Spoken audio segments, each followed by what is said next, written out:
Oh, yeah. Oh, yeah, we're going a little early. A little early today. I'm excited. I couldn't wait. Guys, I couldn't wait to get on stream. I couldn't wait, man. I couldn't wait to get in here and talk about it. Let's argue about it. Let's try to convince each other that we're wrong and say that our point's objective fact and reality. Let's get caught up on little things. Let's argue about every little detail. Star Wars! We're back, baby! We're back, baby! Yeah! So, we got a lot to talk about today. Look. Spoiler alert. I liked it. I liked it. Yeah, that's right. I'm going to put it out there. No, I'm not joking. It's not cap. I liked it. And I'm excited to argue with all of you guys about it for a couple of hours today. So it's going to be cool, man. I'm excited. I'm excited. Now, a couple of things that we have to get into right away. First of all, yes, we are a little bit early. And I apologize. I actually wanted to go much earlier. And it didn't work out. Some other stuff happened and I got delayed. And I was like, oh, man. And so I was sitting here like, well, do I just sit here for another half hours and then go into... No! So I went a little bit early. So sorry about that. Number two, of course, I didn't do the watch party last night. Okay? And I do apologize about it, okay? I'm going to tell you this. It's my bad. Okay? It's my fucking bad, but... it was the right move. It was the right move. We'll explain it. We'll get into it. We'll talk about it. But trust me. You got to trust me on this one. It was the right move. And no, it's not about you guys all being buttholes and influencing my opinions. A little bit of that. But I'll explain it. It has more to do with just I wasn't in the right mental state. And I knew if I was doing this, I was going to be frustrated, like setting everything up for the stream. And then I was going to be frustrated on the stream. I was going to be primed to be very upset watching it. And I made a different call. Okay? So my bad. My bad. I will make it up to you. I will make it up to you. But, yeah, for now, I have to apologize about it. But again, I think it was the right move. It was the right move to do. JJ Lamont, thanks for gifting a membership. Zuhair Galaxy says, I liked it too, bro. Theory seemed like he hated it. Oh, shit. Okay, wow. Well, look, that's one of the things that's it's going to be so interesting to see how other people's opinions and all the discourse. I mean, I've already seen a lot of people are really upset about the fire in space. Why don't you, hey, do me a favor. If you're really pissed off about the fire in space and you're like, nah, man, fire in space, fucking Star Wars Space Wizard show over, just throw one into the chat. I just want to know.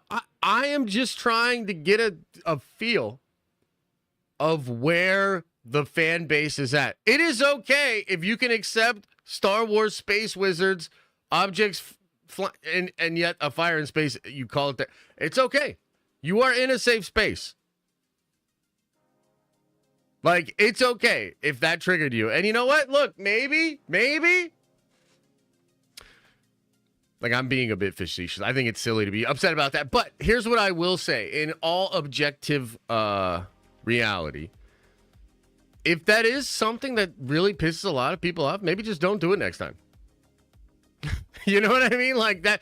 I'm going to be my usual fence-sitting, nuanced self.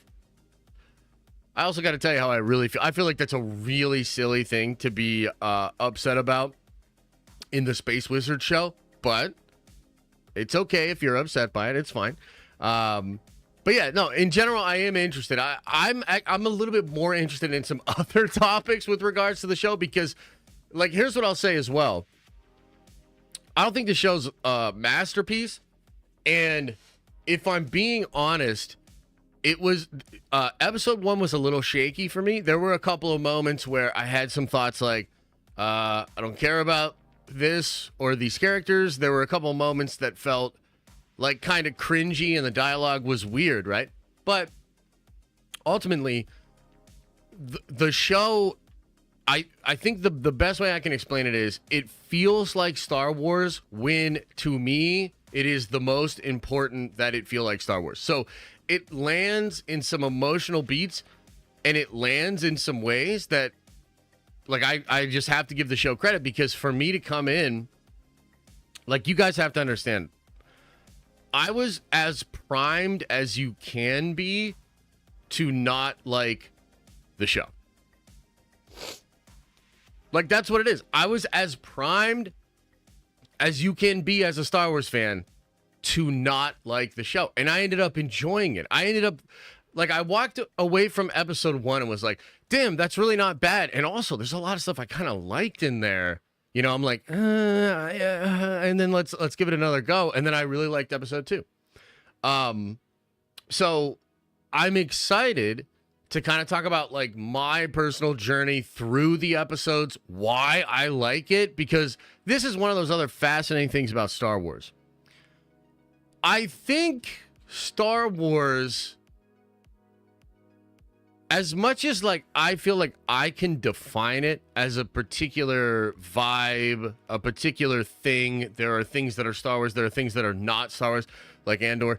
As much as I feel like I can make that call, there is a bit of subjectivity here, and I can understand how certain elements of these shows might turn particular fans off. So I think that's one of the things that's kind of inherent and it's ingrained into the Star Wars fandom and into the Star Wars fan discussions. Different things matter to different kinds of fans. You know, the prequels and the OT are so different from each other. And I think certain fans that really like the sensibilities of the OT have issues with certain things in the prequels.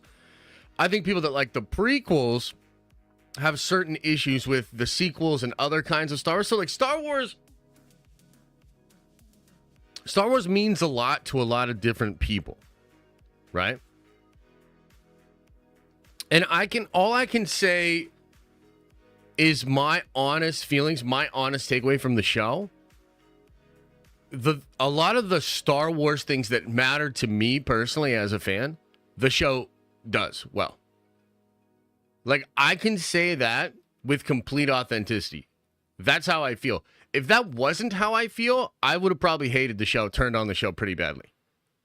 Because I think one of the things that's been bugging me so much about Lucasfilm and Star Wars is sort of this corporate control, this, I just can't help but feel like a lot of the things that Star Wars is doing in, like, the shows themselves, but also just overall with the brand, feels very, like, corporate-y and not driven the same way that George's Star Wars was driven, which I think was really driven by mythology, the fairy tale nature, the escapism, the morality, a lot of these things.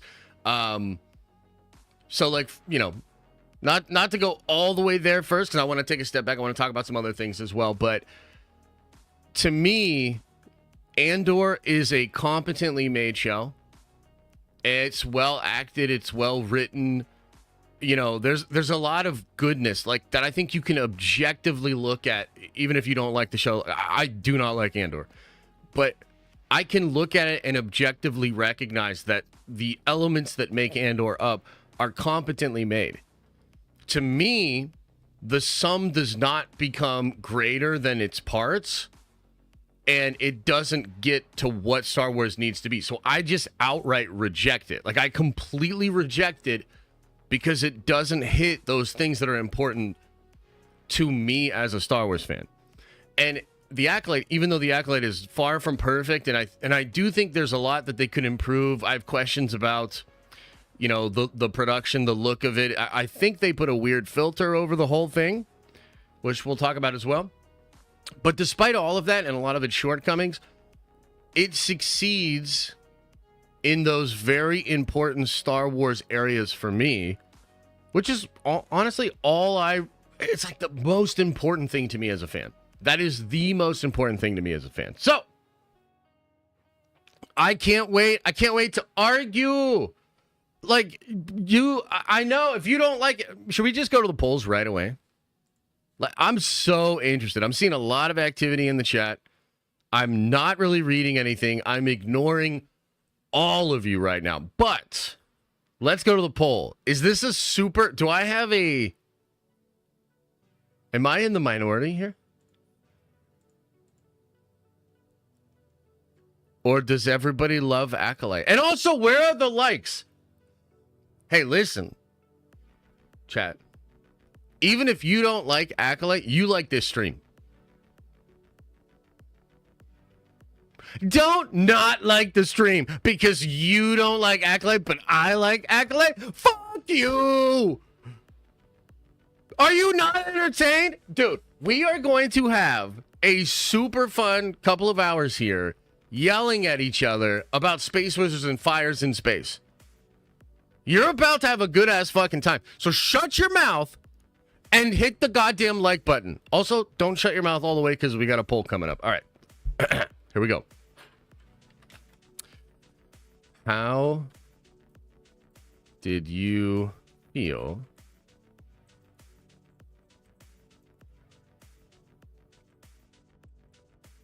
about the Acolyte episodes? Loved them. Liked them. Meh. Hated them.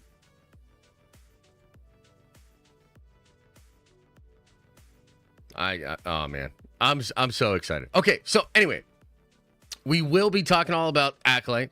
I'm gonna give you my takes as far as like why I really enjoyed it. I have a couple of notes here that are probably gonna cause many of you to become triggered. Did not watch. Just don't vote in the poll then. The hell? I'm asking how people felt about the episodes. If you didn't watch the episodes, you don't have an opinion. The fuck? You misunderstood the question.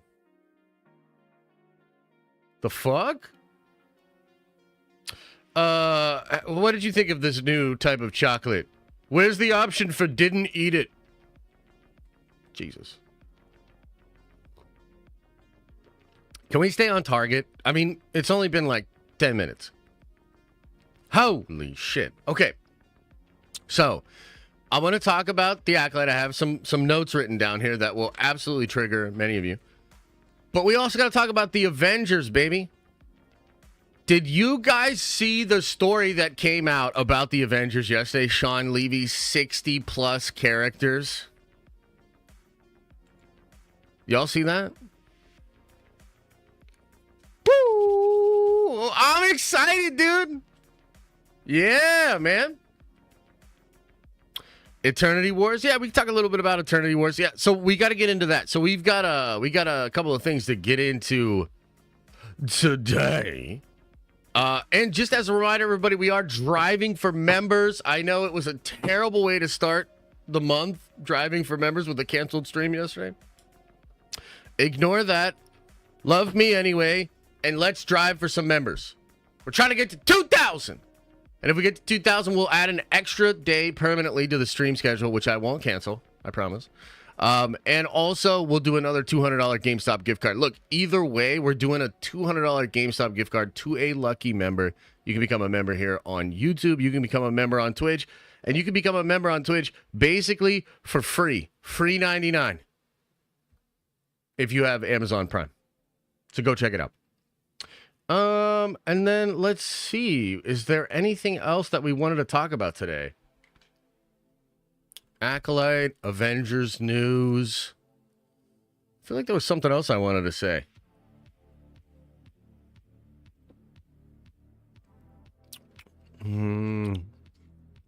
No. Oh, here's the other thing. So, there's a lot of rumors about episode 3 of The Acolyte.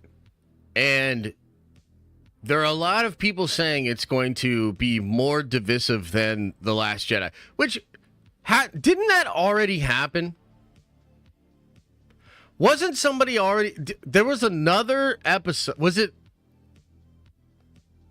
Ahsoka?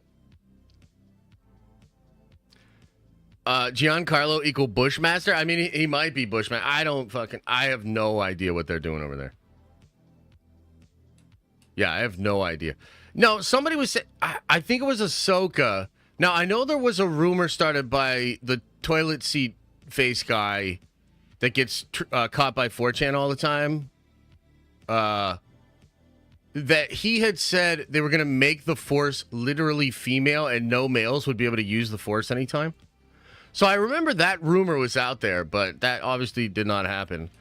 But I swear to God, chat, there was another thing. This is going to be worse than The Last Jedi. I swear to God that was a thing. I swear to God. I just don't remember which show or which episode. So, like, that gets thrown around a lot, right? That's kind of like a, like a focus group tested, sure to initiate nerd rage kind of a statement. It'll be worse than The Last Jedi. It'll be more divisive than The Last Jedi. What was the thing? Do you guys remember? It was episode 3? Nah, because the fuck happened in episode 3? What are you talking about? Huh? Yeah, so anyway, I actually know what people are talking about for episode 3. So we can talk about that, but it's going to have to be a video because it's super spoilery. It is super spoilery. So I can talk about it. We can put it in a video and we can go over it. Here's what I'll say about it, though. I was told it in a couple different times in a couple of different ways. And I think everybody's just being a gigantic pussy about it. From what I am being told, I'm like, okay. All right. I mean, sure, yeah, there's, like, really weird shit going on. Like, I'm not going to lie to you. It's super fucking weird. And also, like, the Jedi did some bad shit on the planet. Duh. Like, fucking duh. So, I don't know, man. Like, I've literally been talking to some people about it. I'm like, no, there has to be more than that. Where it's like, there's no way that's the one thing that's really gonna destroy. Like, there's just no way. I mean, unless, like, the culture war has really just invaded people's brains to the point where, like, something that you can draw a line from, like, from fiction to, like, some kind of an agenda is, like, that automatically makes it the worst thing ever. If that's really what it is, then, like, okay, that's, Bob's your uncle. That's on you. I don't inherently see it as being like a myth breaking, like, to me, like, I'll be honest, like, I think the sequels and the concept of the dyad and some of these other things, like, they are a little bit more potentially myth breaking than even this.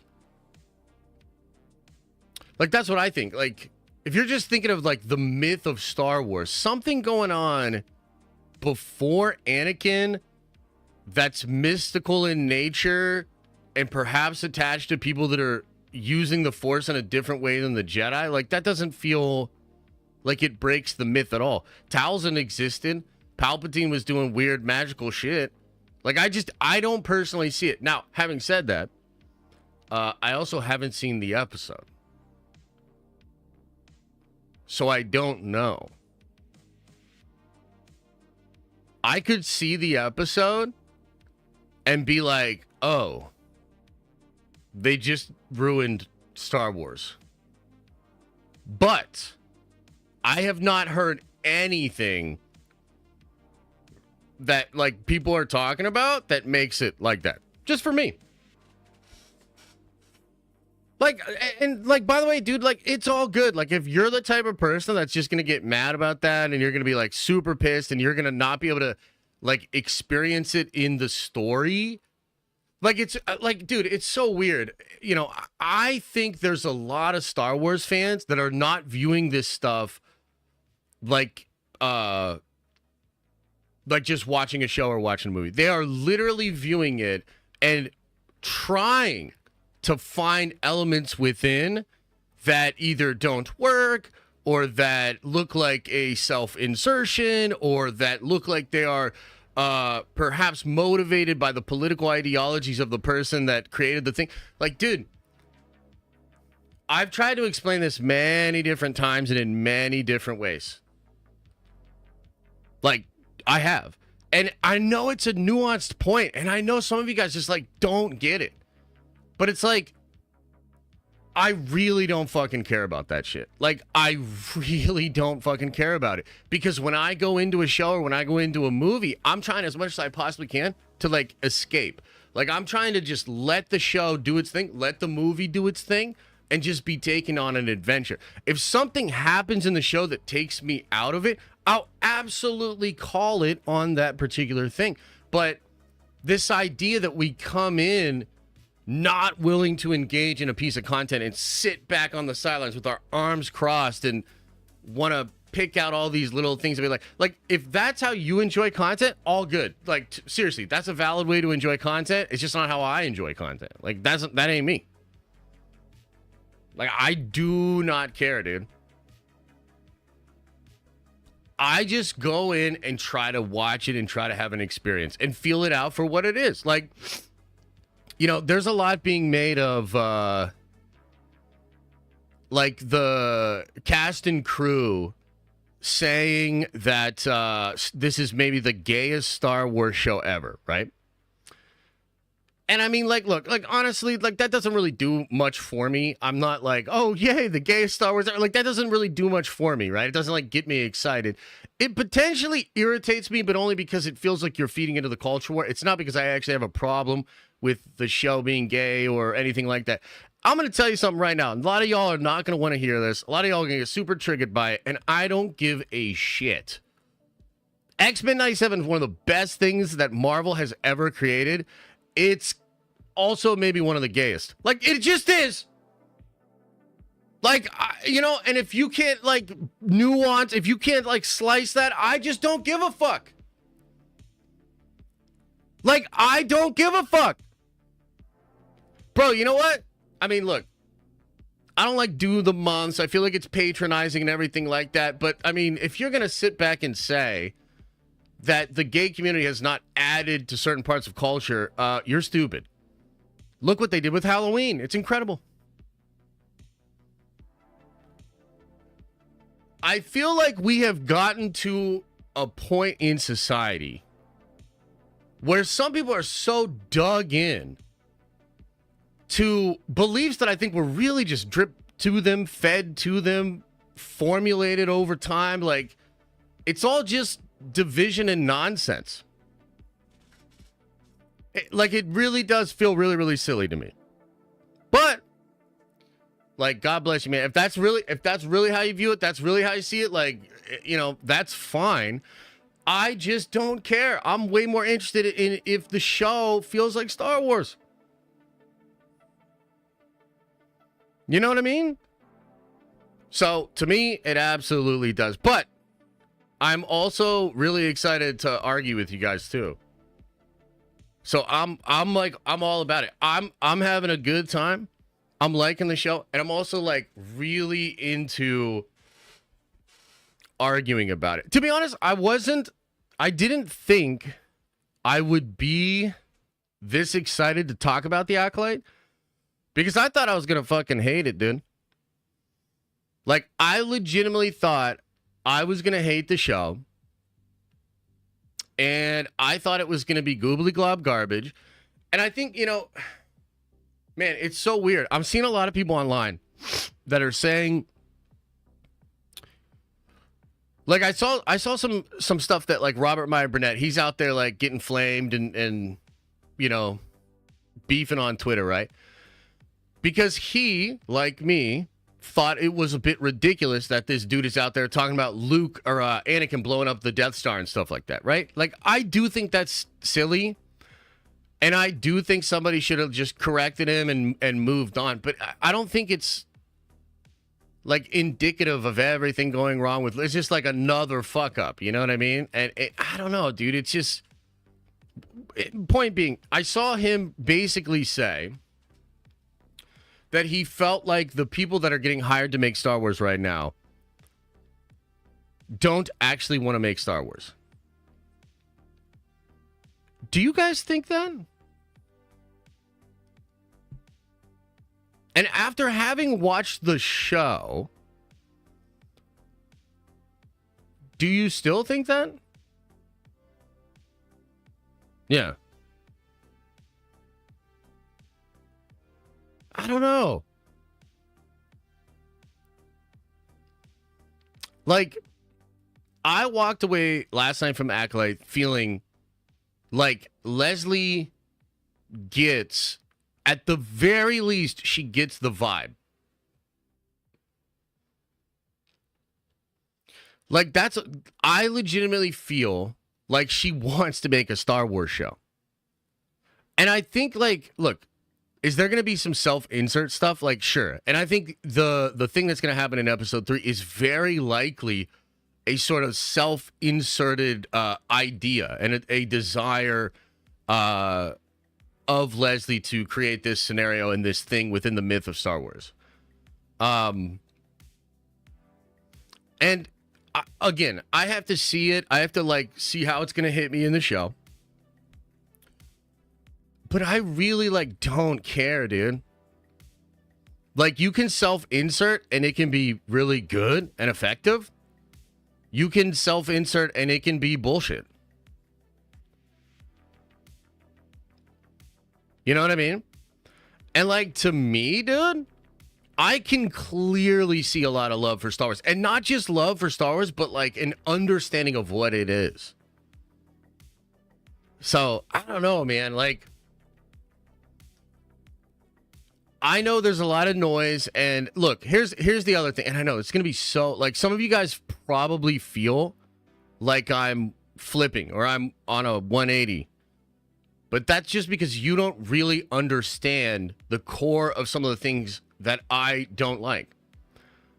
So I do think the marketing for this show and the environment that we're in right now as a fan base, like the amount of you guys that are, like, so mad, right? Like, oh, I can't believe he said that. I can't believe he implied gay people could do anything good, or, you know, whatever's really pissing you off.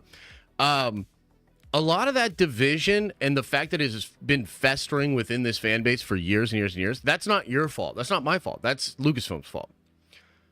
But I think some of you guys think that when I say that, when I call them out on being poor communicators, being terrible leaders, horrible community builders, like the PR has been trash, a lot of you think it's because I think it should all be anti-woke and go away from everything woke or something like that. That's just not true. I just think there's a way to prime an audience for a show like Acolyte that's way better than what they did. By focusing on all of the elements of, you know, representation, by focusing on all of these elements that are, they're divisive, right? I mean, they're inherently divisive to where we're at in the culture war right now. I just feel like it's a big fucking mistake, dude, to use all of that as the way to promote the show, because, like, I really don't care about that stuff, you know? Like, I'm not, like, trying to hate. It's just like, I'm a almost 40-year-old straight white guy. I just don't care, you know? And I do care when shit gets irritating, bad, and divisive and the fans are fighting and stuff like that. I feel like Lucasfilm should be an adult in the room. And I feel like they should have said that Acolyte is just a really cool Star Wars show that is for all Star Wars fans, focused on the Jedi elements, the mystery, some of these other things. I feel like it was a massive mistake to promote the show the way that they did. Having said that, when I went to watch the show last night, I just have the show on, and I'm just seeing how it hits me, from the crawl to the credits. How do I feel? And it felt like good Star Wars to me. Like, that's what it is, man. That's what it is. So now let's fight. Let's argue a little bit more. I'll look at the chat a little bit. I want to see what the poll says.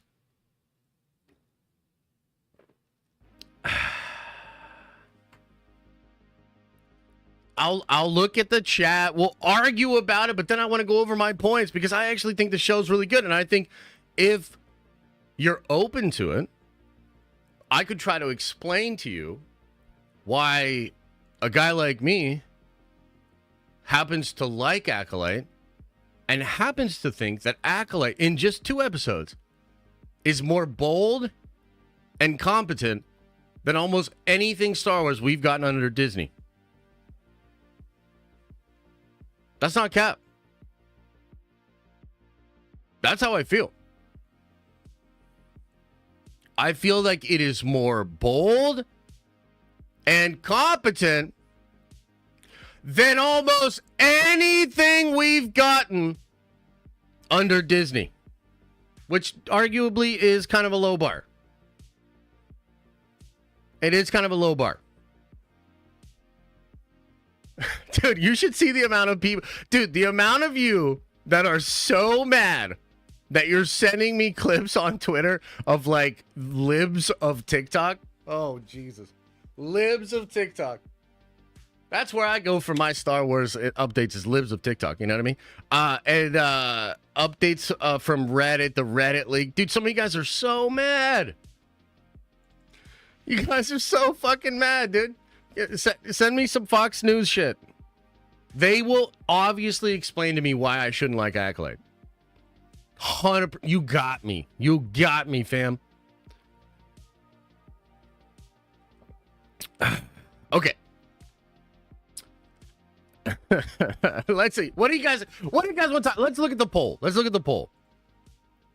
Wow, this is kind of interesting. Okay, so, ladies and gentlemen, we currently have over 700 votes. And by the way, we have less than 400 likes. So thanks a fucking lot, chat. Jesus. So, we got 700 plus votes over here. 14% of you say you loved them. In all caps. Damn. Okay. 45% of you, and that is the majority, say that you liked them. However, 30% of you say meh, with 12% of you say hating. So if we really add that up, what are we looking at here? We're looking at like 60-40. 60-40. That's not great. Like, that's, 60-40. But I think you also have to, like, understand that, I don't know. I almost want to say this audience is primed to enjoy it, but yeah, maybe not. Maybe the audience was primed to like it or to hate it. And that's with you hyping it up. Yeah, no, yeah. I mean, like, look, let's just be real. Like, me thinking Acolyte's pretty good does not change the fact that Star Wars has made a bed that it is now sleeping in. Do you look at Twitch chat, Josh? I try not to. I try not to look at any chat. What's Twitch chat saying right now? I mean, I'm sure everybody's arguing.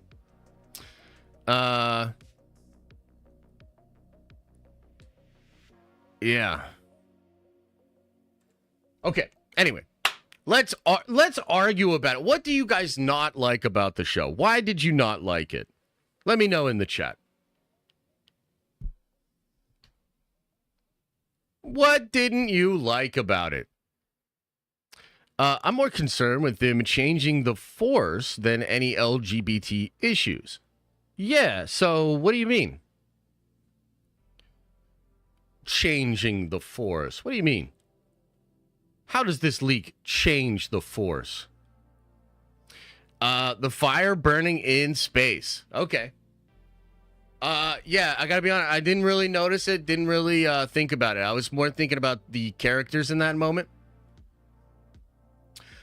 I really liked the Trade Federation involvement. I felt like it feels so close to the prequel era that I can kind of like track it, and it feels like it's in a line with all of that. I think what's the main gal's name? I think her name is Amandala. She's fantastic, dude. She is absolutely fantastic, super charming. In that scene in particular, there was one thing that actually did bother me in that scene, but it's probably not something that bothered a lot of you guys. Or maybe it did. But in that scene, there's a part where she says, "We can hear you," and then she gets kind of lippy with the Trade Federation guy. I actually didn't love that. I felt like she should have just said, "We can hear you," and then like cut it out, or her friend should have stopped her or something like that. So like for me, when that happened, I was a little like, yeah. But the general depiction of that character, I enjoyed quite a bit. Like, can I just ask you guys a question? And will you be honest if I ask you this question? Did you guys really get bothered by the fire in space? Or did you look on Twitter and see people complaining about it? And you were like, yeah, I can get mad about that. Like, come on, man. How many of you guys really, while watching the show, got mad about a fire in space? Like, there's no way. Like, there's no way, dude. Some of you guys gotta record yourself watching this, because I don't fucking believe you. Like, I would need to see you in real time be like, "There's a fire in space?"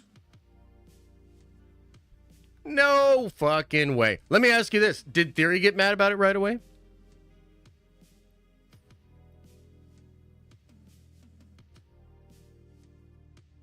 Was Theory like, fire in space?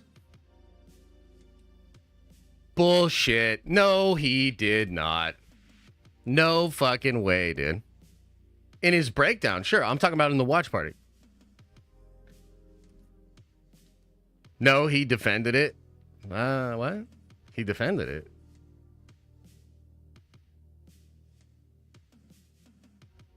He defended it. How did he defend it?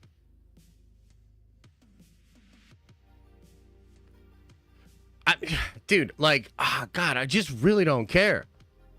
Like, that's so crazy to me.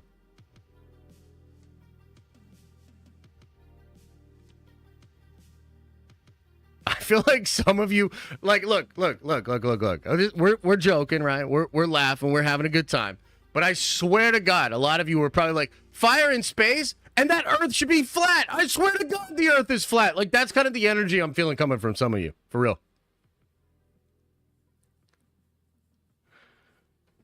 Fire in space? Planets that aren't flat? It's all a psyop.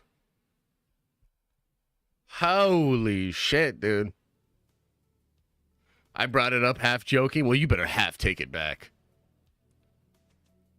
What are your thoughts about the Jedi going into the mines to manipulate? I mean, that's actually a good question. That's cool. There is sort of a sense, and look, we have to let the show shake out, right? We got to let the show finish. We're like 2 episodes in. There's all sorts of ways this could go really wrong for me. But I do think it's interesting that the Jedi are like that willing to use their power to just like get information out of people. You know what I mean? Like, I did think that was interesting. There's like this, especially because the one guy was like afraid, right? Like, there was like a part where he threatens to do it, and the guy's like, oh, he's like afraid and shit like that. And I will say, I think that that's pretty interesting, right? Now, you know what's really cool about that? By the way, Darth, thank you for the 5 gifted memberships. I appreciate it. Hey, 400 plus likes. Let's go. We're closer to that 700. How many of you guys voted and didn't like? Let me think. 800 votes and 400 likes. Okay. I see how it is. Okay. So let's talk about that for a second, because I think that's really interesting. The Jedi in that situation, I feel, are flawed. Right? Like, it feels like, obviously, a little bit shady to just take over people's minds. Right? What do you guys think? Wrong? Right or wrong? Feels a little bit wrong. Yeah?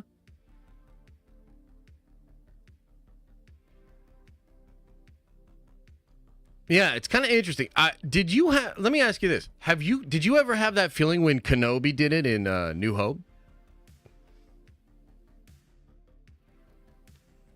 What do you think? Like, did you ever have that feeling when you were watching it in A New Hope? Yeah, I never did either. I never had that thought. Maybe it's because, like, Ben is already on the run. We've already seen the Empire's evil. The Stormtroopers are evil. So he can do his mind trick and we don't feel bad because we know it's a bad guy, right? There's like this interesting thing that a lot of shows and movies do where you need it to feel cathartic when the hero kills the bad guy. So one of the reasons you even write scenes like fridging, which is like, killing somebody's lover or a child, or, we have the villain do horrible things to the hero so that then it feels cathartic when the hero does horrible things back to the villain, right? If you really kind of like take a step back and think about it, you're like, yeah, no, I mean, he is just killing him and taking revenge, and, revenge is bad, but we love our revenge stories and it feels cathartic. So I don't know. I mean, I could see multiple ways this is handled, right? Like, maybe she just lets it linger.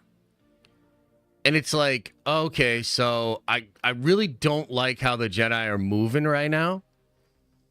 Perhaps they're a little misguided and arrogant because they think that just because they are on the light side, they have license to, invade and do things that are, potentially bad to people, right? Because they're on the light side. And I think that's something that the show's trying to build up. Because it's obvious that there's something all of these Jedi were a part of that were bad. And when the guy takes the poison, I believe he says, forgive me, we thought we were doing the right thing. Right? Yeah, it's kind of interesting, but like, again, this is a nuanced thing, which means like 30% of you guys just aren't going to get it, right? But I am okay with the characters being flawed, but the idea of light and dark, you cannot like muddle that up. Like, technically, in the prequels, Qui-Gon is ahead of Yoda and a lot of other Jedis. Dave's talked about this before. He's like, yeah, no, Qui-Gon is ahead of him. The Jedi and their idea and their code of no love and no attachment is a flawed belief system. It comes from a good place, but it ends up becoming a flawed idea. And Qui-Gon is actually ahead of them. Qui-Gon is like, he's very into the idea of like love and the cosmic force, you know what I mean? And the living force. And he is in a different mindset than a lot of the other Jedi. And I think that the tragedy of Anakin and why it's called the Duel of the Fates is because had Qui-Gon lived, Anakin probably doesn't fall. Or at least not the way that he did. Because Qui-Gon falls, and then Anakin is raised by essentially a brother rather than a father, he doesn't have that guiding hand, and it ends up setting him up for a very difficult training, a very difficult life, difficult time under the council, etc., right? So I did pick up on that with the Jedi, and there's a lot of stuff that's going on with the Jedi that is like really interesting. You know, I thought it was so fucking bold for them to kill Trinity at the end of the first episode. Like, I legitimately thought that was really cool. Because the Jedi are kind of like superheroes. You know, even now, even to this day, they're like superheroes. And so to kill one of them like that in the opening scene, yeah, dude, like I think it works. Like, it's impactful. You're like, oh shit. Damn, she did just kill a Jedi. And I like the way she did it, too. Like, I like the way she did it. Because she was like, oh, well, you're going to pick the person. You're going to save the person. This is how a lot of people like Lex Luthor would get Superman. Or try to cause, like, some pain to Batman or something like that, right? Is I'm going to use your need to protect people as a way to make you vulnerable. Like, I'll be real, a lot of that scene did not work for me. And when I was watching it, I was like, because, like, the dialogue's just clanky. The way she shows up and she's like, strike me with all of your, you know what I mean? Like, all this kind of shit. I was like, I don't know. And then even some of the choreography in that fight, I don't think is as strong as it is in the second episode. The fight with Soul is, like, way better, in my opinion. So I'm sitting there and I'm like,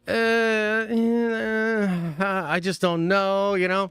And then the way that scene ends, dude, that was good shit. Like, the way that it ended, I was like, that is an emotional hit. It had impact for me. I'm really curious as to what's going on. Let's go. You know? Look, I'm down to argue and fight more, but should I just go over my points at this point? Should I just tell you the hot takes and why I really think the show's so far it's working for me? So far? Okay. Hang on, let me see one thing here.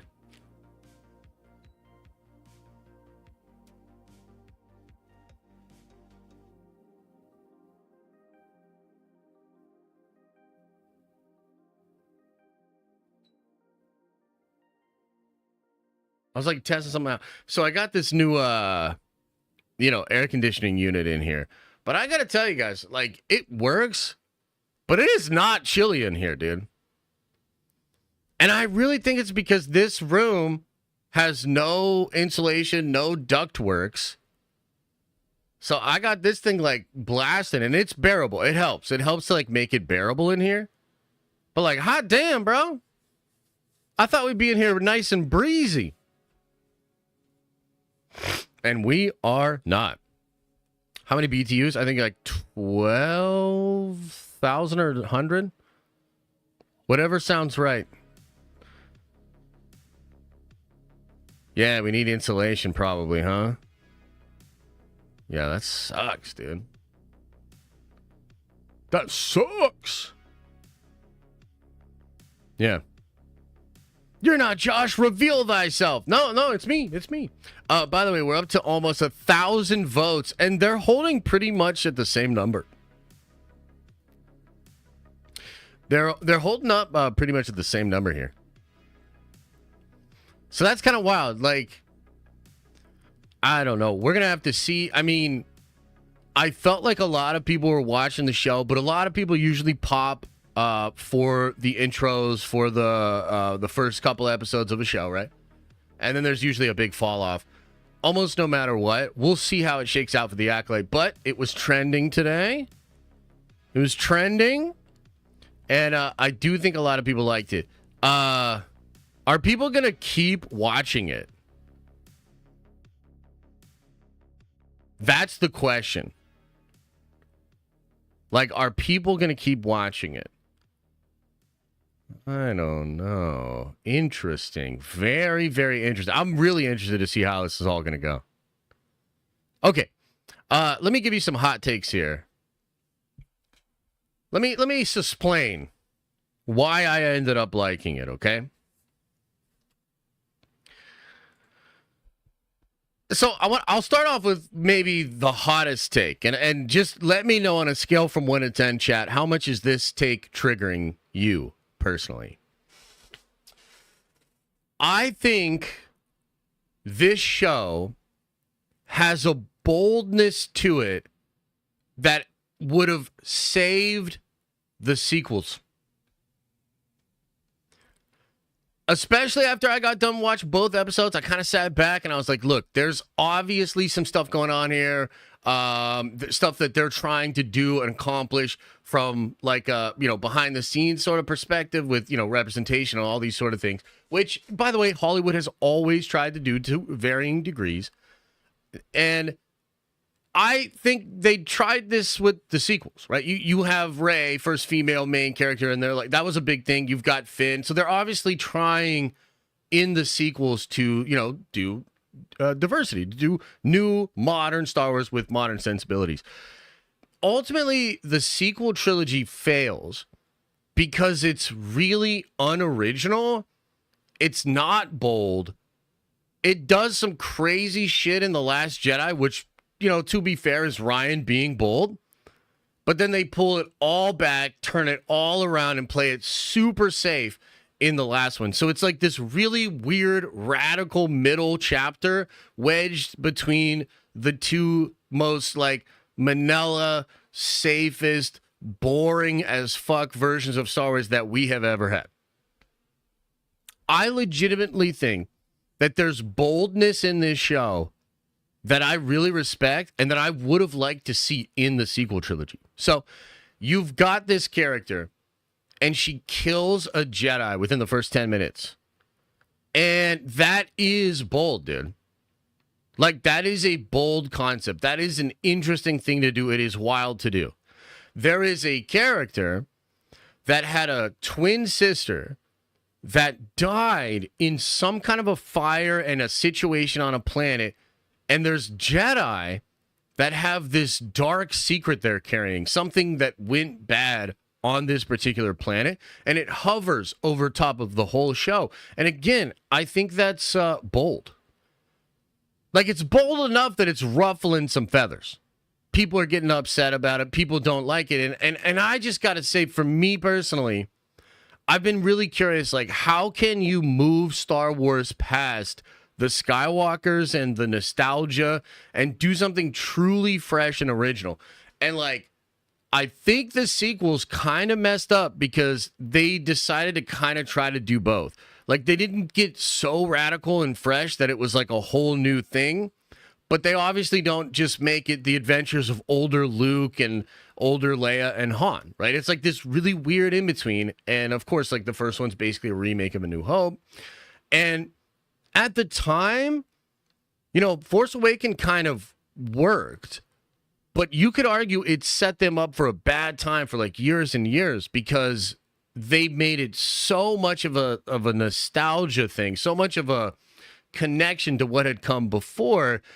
It felt like everything else had to feel like that in order to be successful. Bro, I sat down and watched Kenobi. I watched Book of Boba Fett. I've watched all the Star Wars shows up until now. I do not think any of them, and that includes The Mandalorian, I don't think any of them are as bold as the Acolyte is. Like, she's just doing some really crazy, risky things, and I love it.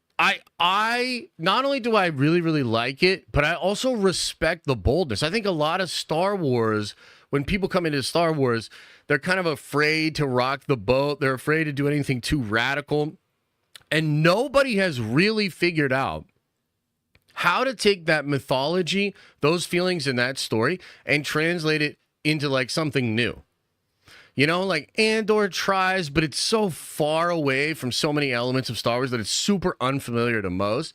Kenobi's like a weird, just prequel remake thing. And I feel like Kenobi was so watered down, played it so safe. You've got like the young Leia, you know, all this nostalgia, and it doesn't end up finding its own voice. It doesn't like really forge ground.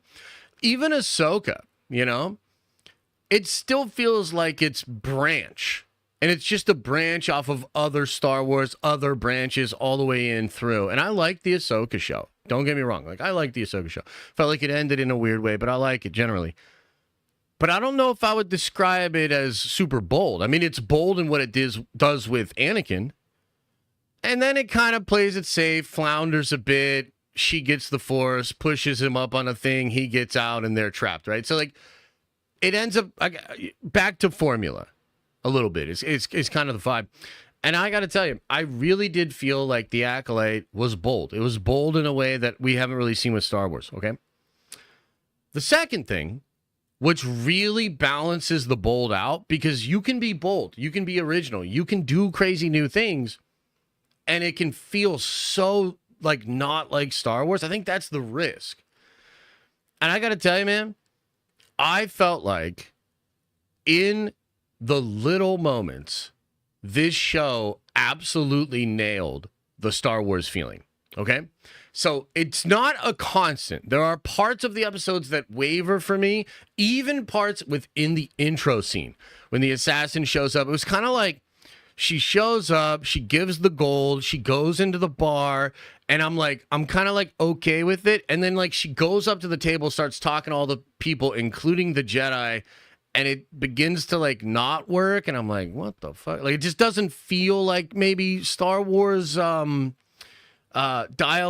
and like the big crazy thing that's going on. The fighting begins to happen, but at the end, the way that she kills the Jedi by making the Jedi choose to save somebody else, and then it's like it was shocking to me. Kind of see it coming because like we didn't see Trinity and a lot of the other stuff. Right? Like she's not in a lot of footage. So some people had put it together that she was probably going to die, and it is a show about an assassin seeking revenge, right? So I watched that, and it's like a little bit shaky, but then the end works. And it works because of some of the camera shots, some of the way the music swells.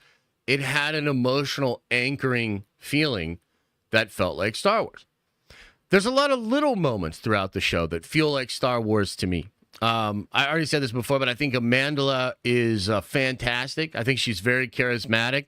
I think she's doing like kind of almost a Han Solo type thing. Like I kind of get that vibe from her character. I like the idea of her no longer being a Jedi, not really being able to use the Force, and not being able to get past her own revenge.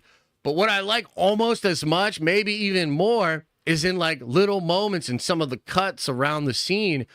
It just feels like Star Wars. The atmosphere is there. The atmosphere is there. The music feels right. It really felt like Star Wars to me.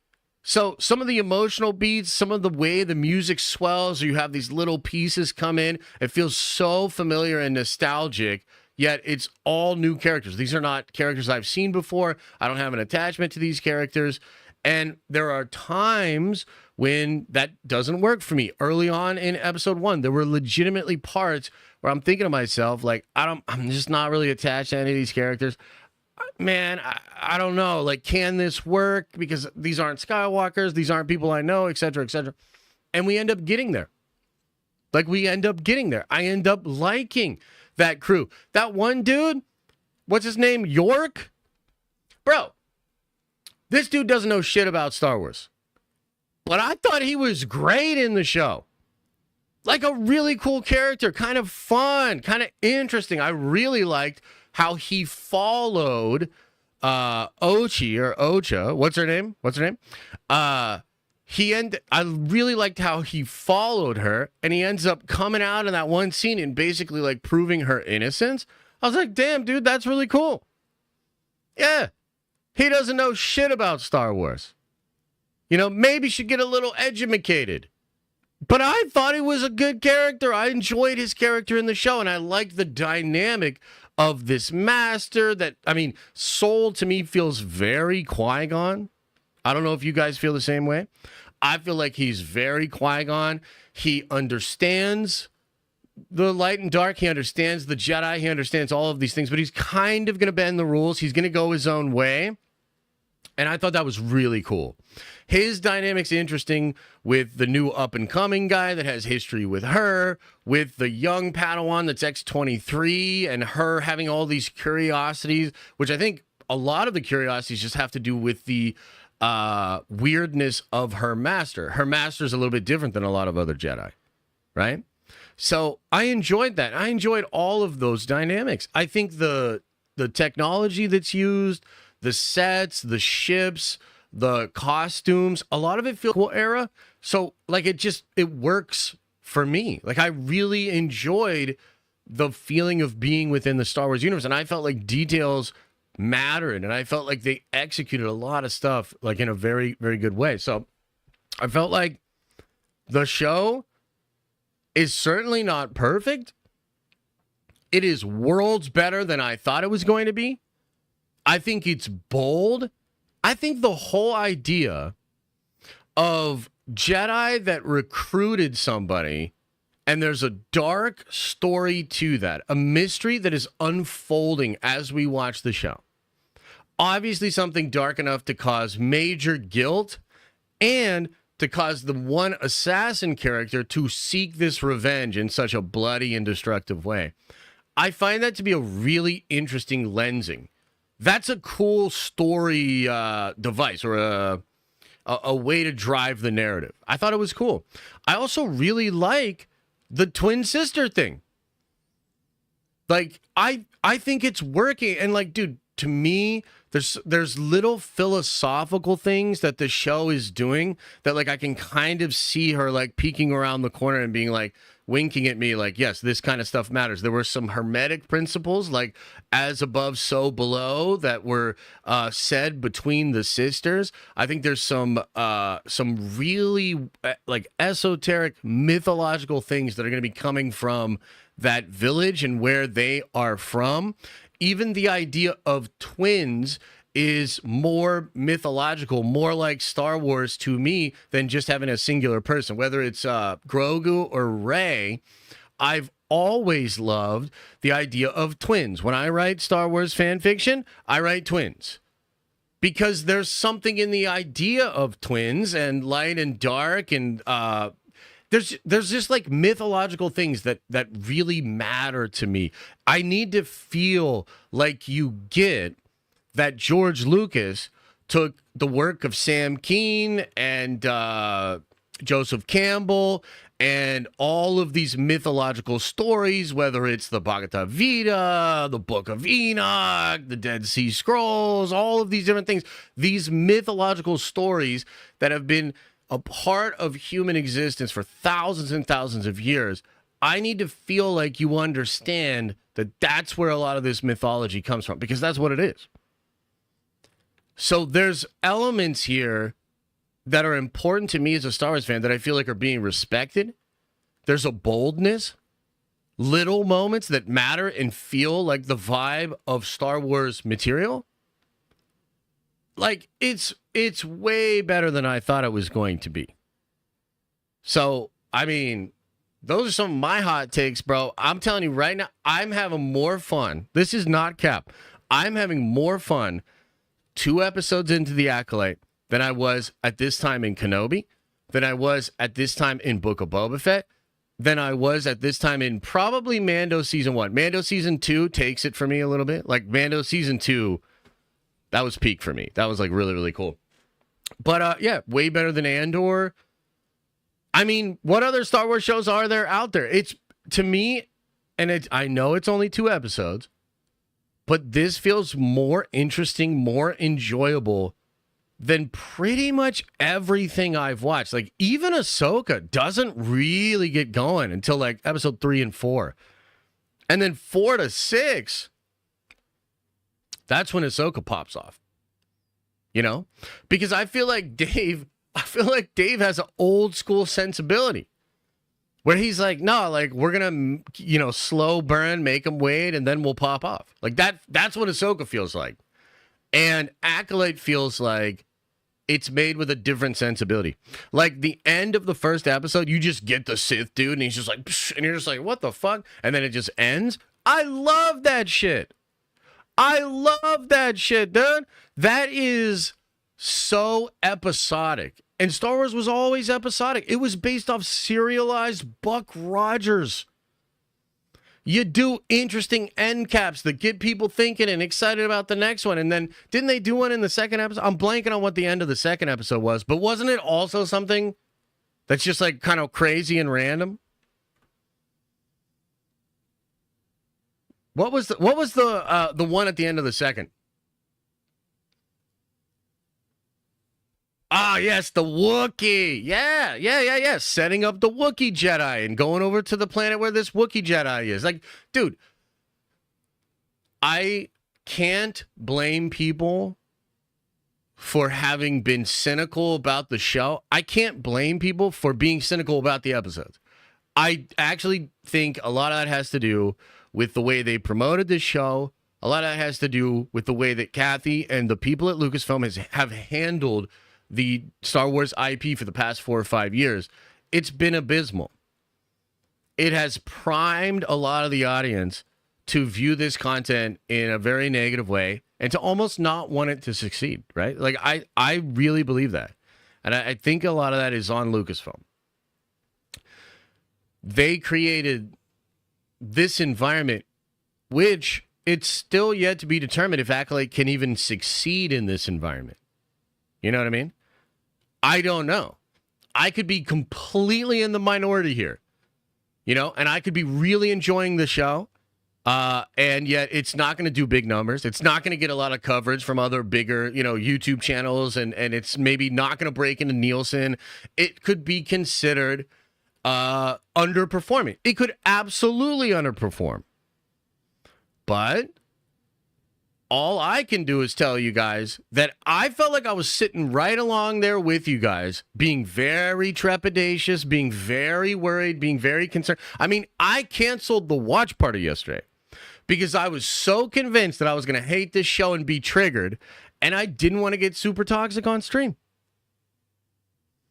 So I went from that to being actually like kind of pleasantly surprised and excited about Acolyte and excited about where it all goes from here. So yeah, those are my hot takes. What do you think?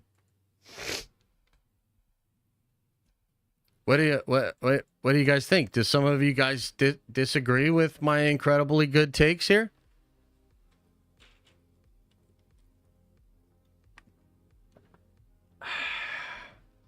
And also, I can't believe it's hot in here. What the fuck?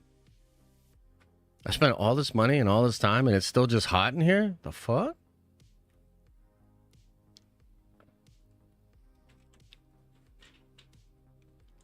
Am I being toxically positive now?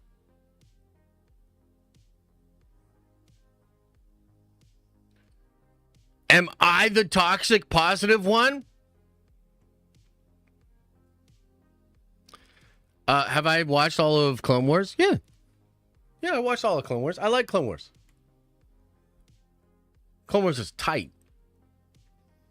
I'm being toxically positive now? All right, well, fuck it. That's me now. I'm flipping. The shield checks are incredible. Kathy, hit me up. I'm sorry about all the shit talking and...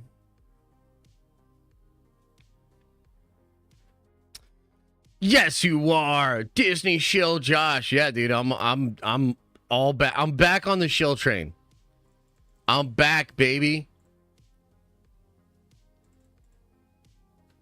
All right, let me catch up on some chats. We got a lot of chats. We got a lot of passionate people about it. Look, let me just, before I get caught up on the chats and I go check that out, how about this? If you're super triggered that I like the show, like super triggered that I like the show as much as I do, throw a 1 into the chat. I'm just trying to get a sense of like, where's my community at? Because I'm kind of not paying attention. Okay?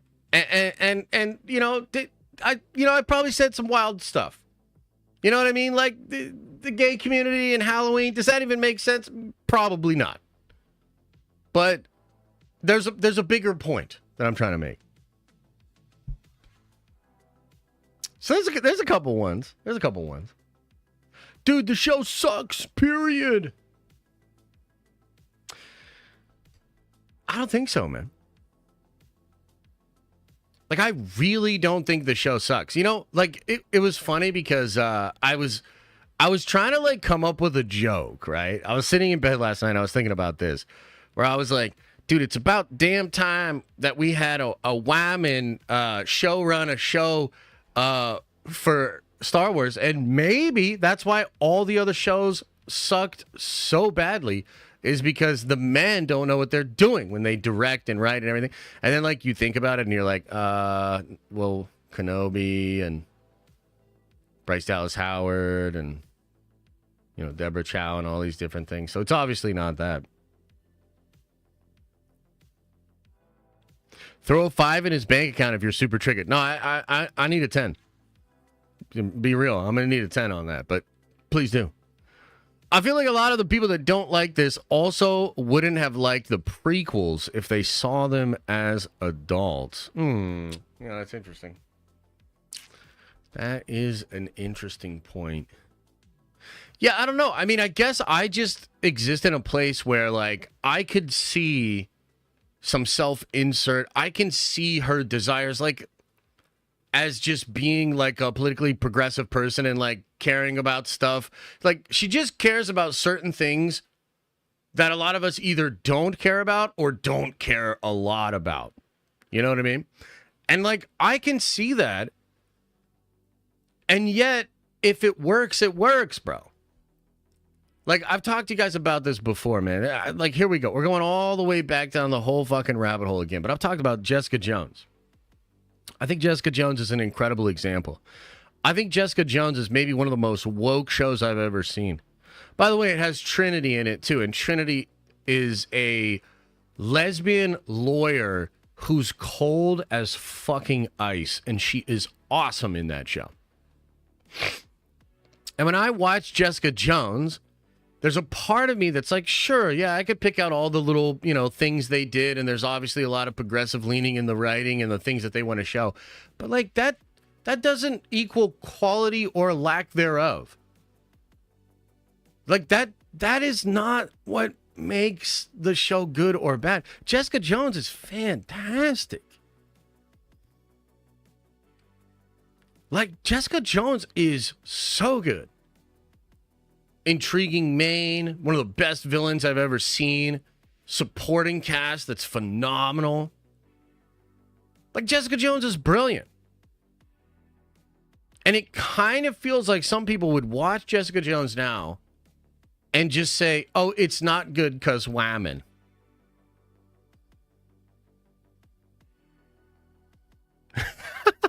We're in Josh's lesbian era? Oh, hell yeah, dude.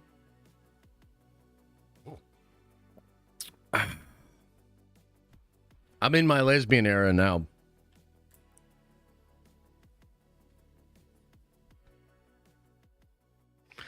So who do I got for the Sith? Ooh, that's a good question.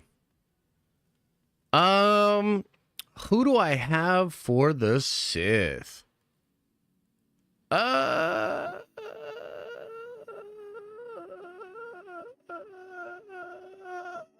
Let me ask you guys a question. Do you think it's an actual Sith?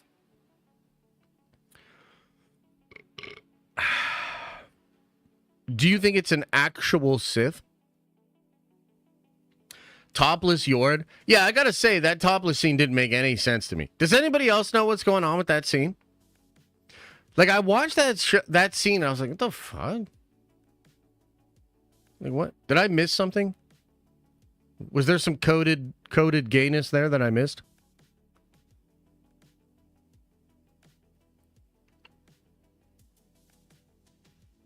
Okay, here's my theory on the Sith. I do not think... Ah, man, how do I say this?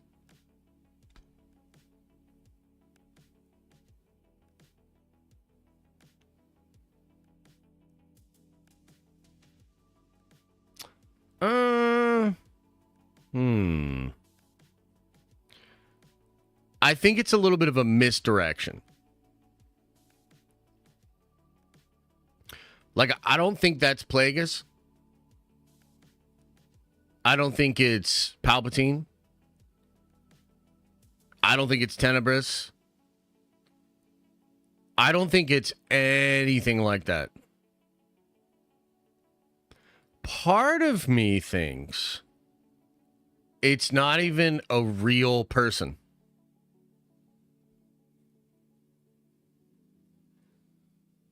Part of me thinks it is May.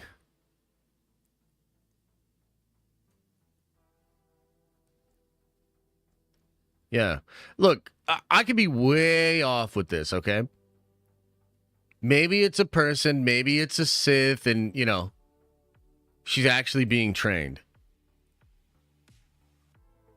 But I almost think it could be like either a holocron or like a spirit from the past that is communicating to her, and she can see it.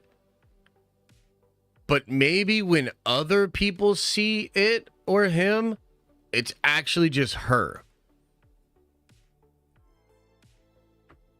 But that's just like, look, that's a wild theory. I have no real evidence of that. May trained herself? No. Like a past Sith. Like, let's say it's Revan. It's Leslie Headland. Absolutely did. Okay, so let's say it's Revan. And he's communicating to her inside her mind. The upcoming forest fight, though. Yeah, but what if that is a fight? Like, because here's the thing. You see the Sith with a... Okay, you know that meme where they're like, I'm not saying I'm Batman, but you've never seen me and Batman in the same room? Have you guys ever heard that joke? Have we seen May and that character in the same room when there's another character around?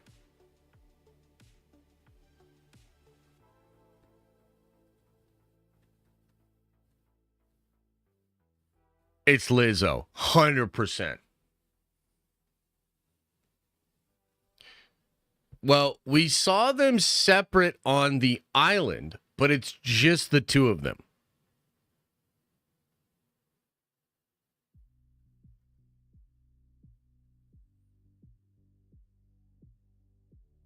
It's you, Josh. We all know. Dude, what if it's me? Okay, this would be kind of funny. Episode 3. The crazy Sith dude doing a bunch of crazy combat and fighting and everybody. And then takes off its mask. And then it's me and it's like, that's why I like the show, motherfuckers. I didn't just get the shield check. I'm in the fucking show. Would you guys forgive me?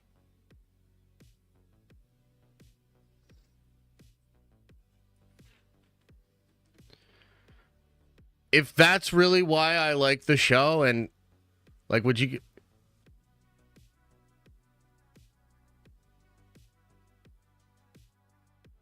Would that be all right?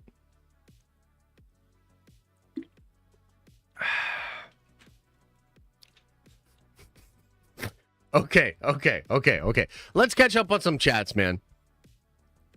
Look, I feel like... Man, I gotta tell you, guys...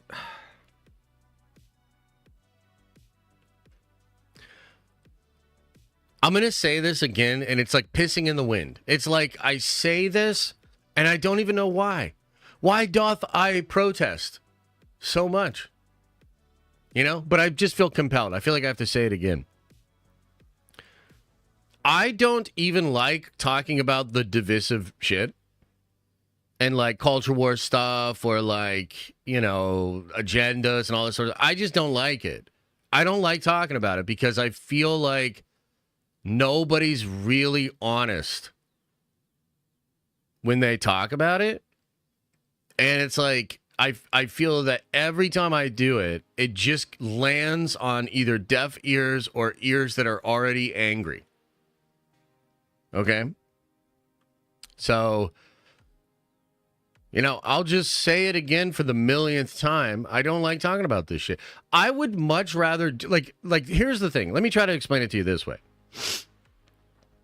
If the cast and crew of Star Wars, the Acolyte, weren't coming out and saying in interviews that it's the gayest Star Wars ever, if they weren't doing full-on interviews talking about how this show has officially made it a safe space for black nerds and all these different things, if they weren't, just making that the fucking thing, I wouldn't be talking about it at all today. I would just be talking about the show on its own merits, and and I'm trying to, as much as I possibly can, I'm trying to, but it's you can't ignore the table that has been set, and you can't ignore just where the fan base is at and just how things are at, right? So it's I don't even like talking about that shit. I am forced to talk about it because of the way they promoted this show, and perhaps because of some of the things they're trying to push or put into the show. I'm just really not interested in it, But ironically, you guys seem to fucking love it. Not in the sense that you enjoy it being there, but you love talking about it and fighting about it and trying to get me to talk about it and read my questions about it and blah blah. It's such a weird.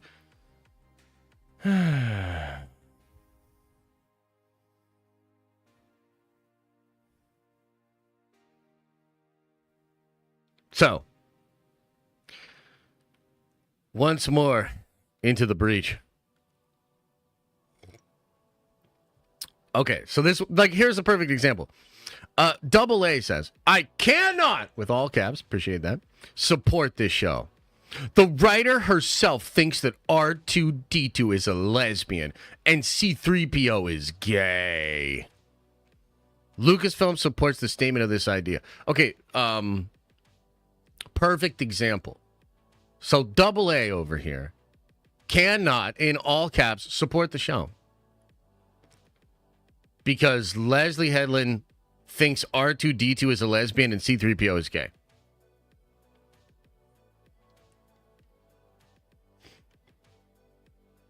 Brother, if you didn't think C-3PO was gay, you have not been paying attention. It's okay. Some people have a really underdeveloped gaydar. That's okay. And now that I think about it, R2-D2 is definitely a lesbian.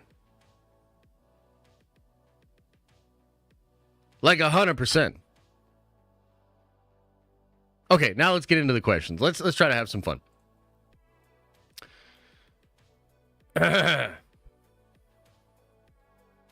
All right. Darth Yowzer says, can't wait either. I didn't watch it, though. Oh, okay. JJ Lamont, thanks for gifting a membership. Zuhair Galaxy says, I liked it too, bro. Theory seemed like he hated it. Man, hate's strong. Hate's strong, Only 12% of our poll right now, which is up over 1,300 votes. 1,300 votes, and I got 600 likes over here. Jeez. Okay. Anyway, thanks for that. Only 12% of the people that are right here hated it.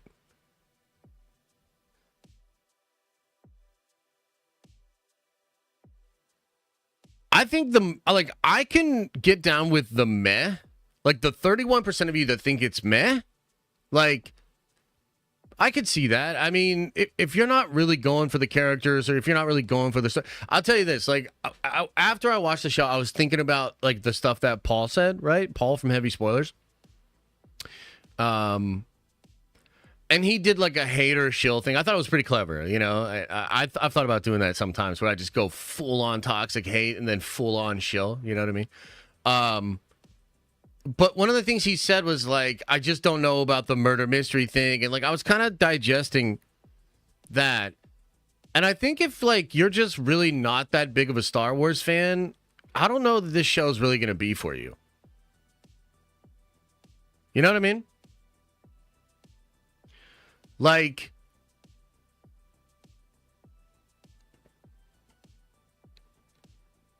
I kind of like the show because it's doing some Star Wars stuff that I enjoy.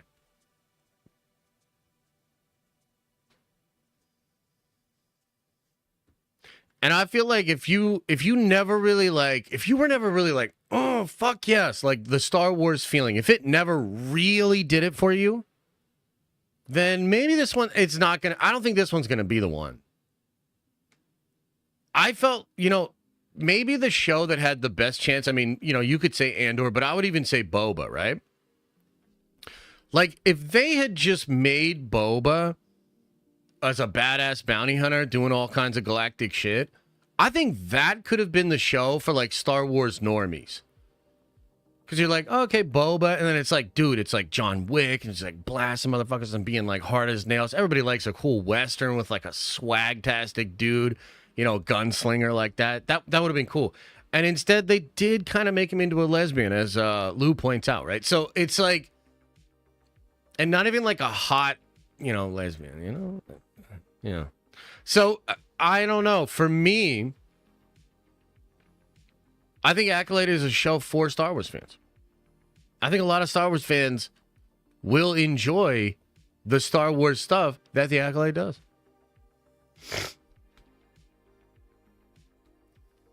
Does that make sense?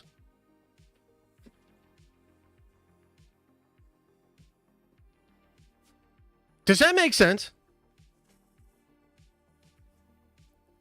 Let me ask a better question. And Lou, I need your answer specifically here, okay? Has anything I've said for the past hour and a half made sense?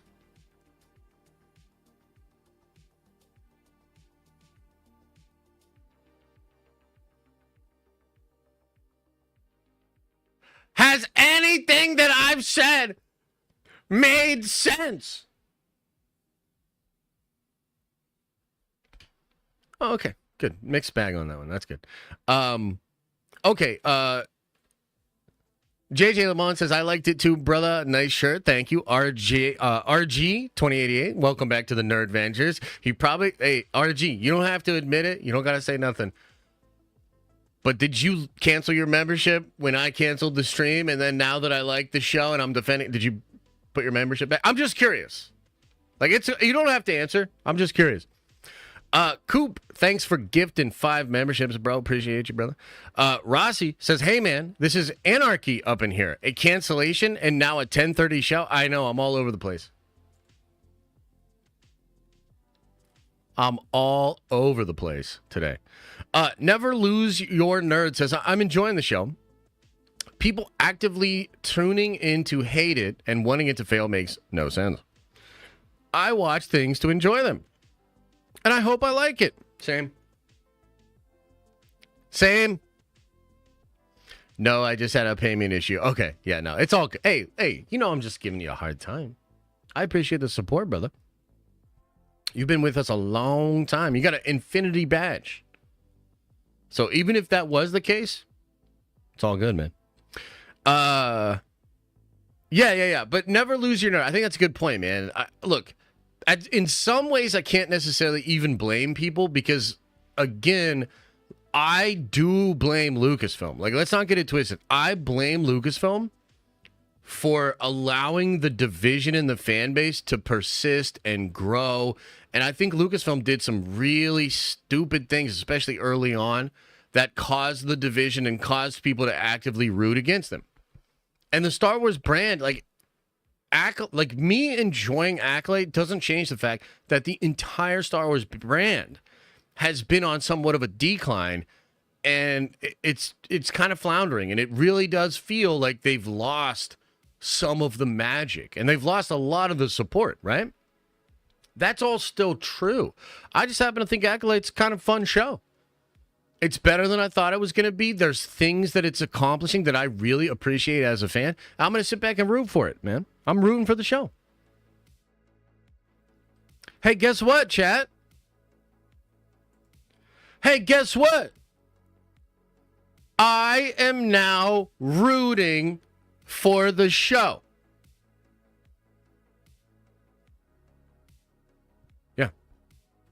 Okay, Rossi says, I gave the show 5.5. Soul is the gem of Acolyte. Yeah, Soul's really cool, man.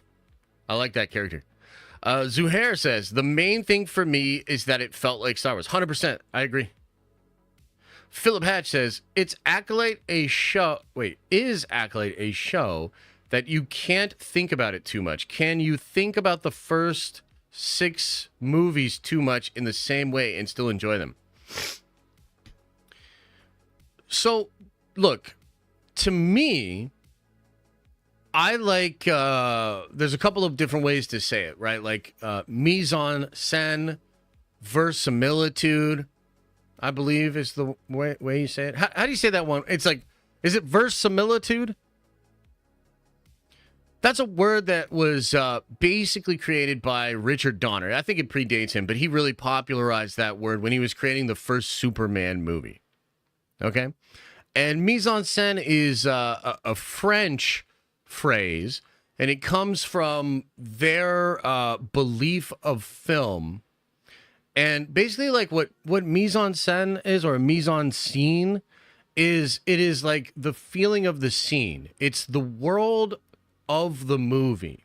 Verisimilitude is this concept that, like, as long as the thing is true to its own world and its own universe, it does not have to be true to reality, right? So, to me, when a show or a movie is like operating at peak, none of those kind of questions are entering my mind at all. I've completely suspended my disbelief, and I'm just like along for the ride. And I don't think this show does it perfectly, because there are moments where I kind of like come out of it and then I get brought back in. Like, it's kind of uneven. So I wouldn't call this like a masterpiece, right? And I hope that's clear. Like, I haven't called it a masterpiece. I just think there's elements operating here that are truly great, that are better than a lot of other stuff we've got under Star Wars. And by the fucking way, I think this is an important conversation to have, because as much as there's all this division and, you know, a lot of people that are frustrated with the show or find it to be boring or whatever, if you're a person like me, okay, you want to support the stuff that you want more of, and you want to not support the stuff that you don't want more of. Meaning, I did not support Andor because I don't want Lucasfilm to be like, dude, Andor, they seem to love this. Let's do a lot more of this. Like, I actively don't want that. But I do want more of the Acolyte. And what I mean is, like, I don't want like twin sister shows and lesbian moms and fucking, you know, magical force births. That's what I'm saying. But what I do want is shows about the Force, shows about Jedi, shows that feel like Star Wars to me. And so there's enough stuff that Acolyte is doing right that make me want to support it, because I want more of it. And like, dude, I wasn't lying before. If the sequel trilogy had been this bold, I think we'd be in a different position than we are right now.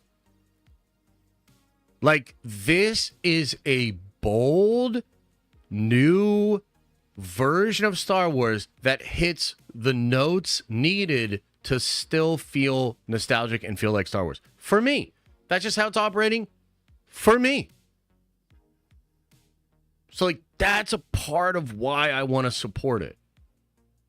You know what I mean? And look, if there's elements here that you hate so badly that you can't support it, like the one guy or whatever, right?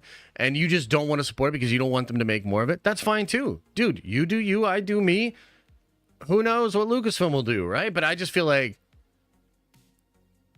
for me, I wish Star Wars was taking more chances like this. Like, I think Leslie is a competent filmmaker and showrunner.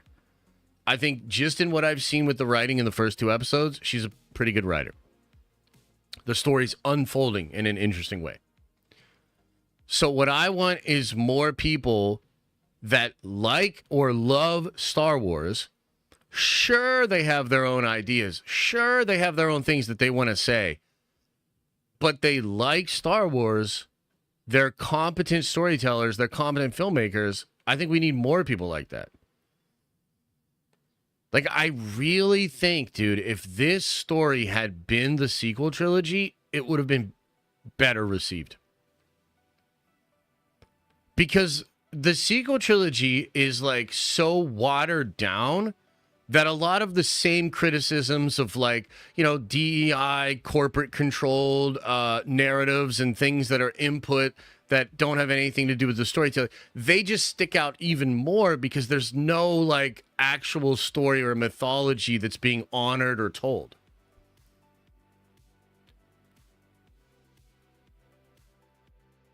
Like, they use kid gloves on Rey, and it prevents her from having a compelling arc.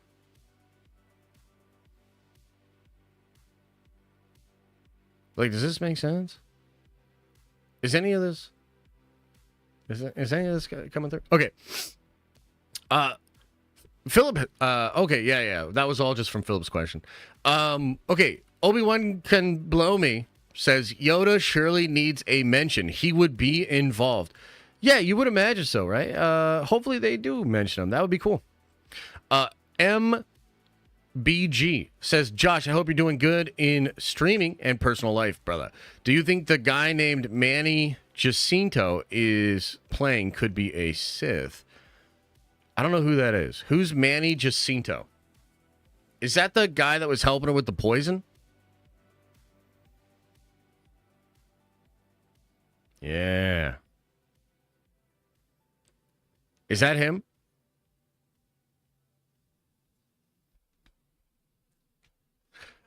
You heard it here, folks. That's getting clipped. Leslie is a competent filmmaker and showrunner. Well, I didn't watch Russian Dolls, but from what I've heard, Russian Dolls is fantastic. I mean, that's probably why she got the show, right? Look, I know Leslie says some silly shit in interviews, but I mean, if you're just gonna act like she's not a capable showrunner, like let's look this up. Russian Dolls.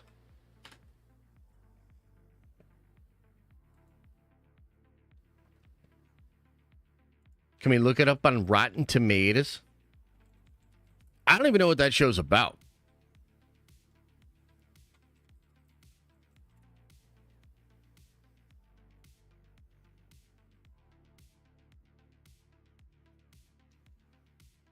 Which one is it? This one? What the fuck? No, it's got to be this other one.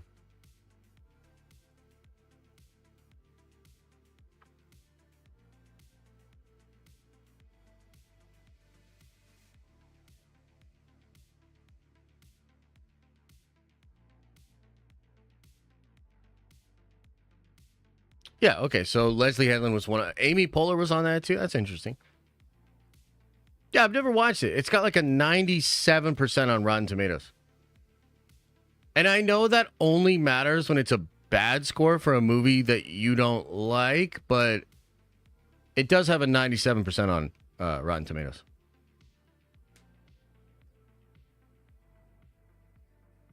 Yeah, no, I think she's good, man. Like, I don't know, bro. And, like, it's fun, and like I try to play nice, and like everybody's got opinions, but it's like some people are literally like, "You heard it here, folks. Leslie Headland's a good showrunner." Yeah, dude, that's what I'm saying. I like the show. The fuck?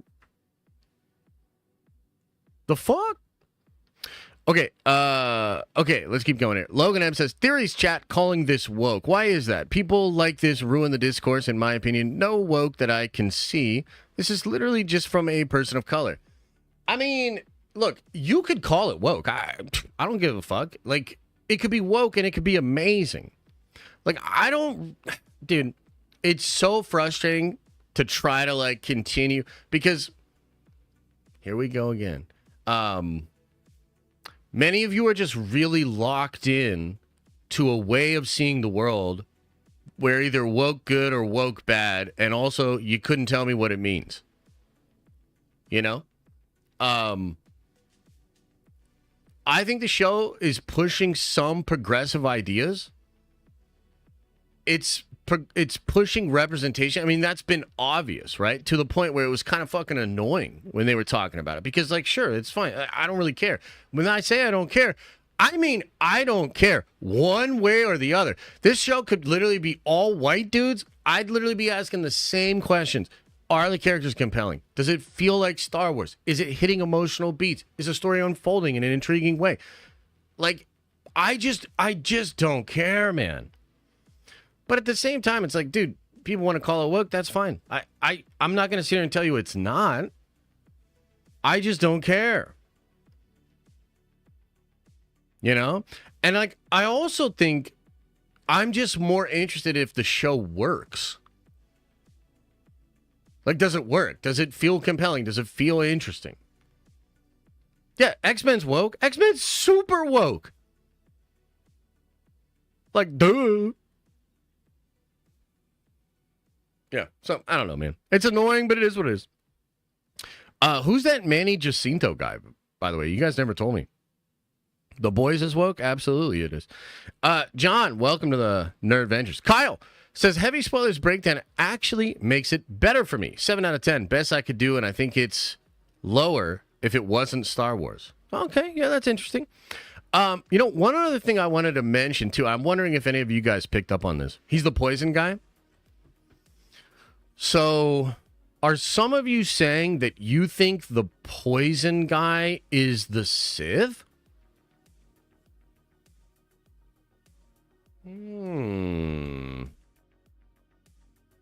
Interesting.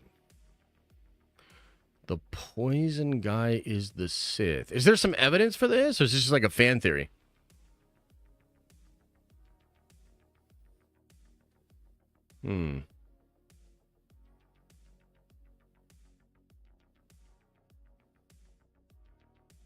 You think he's the real Acolyte? Interesting.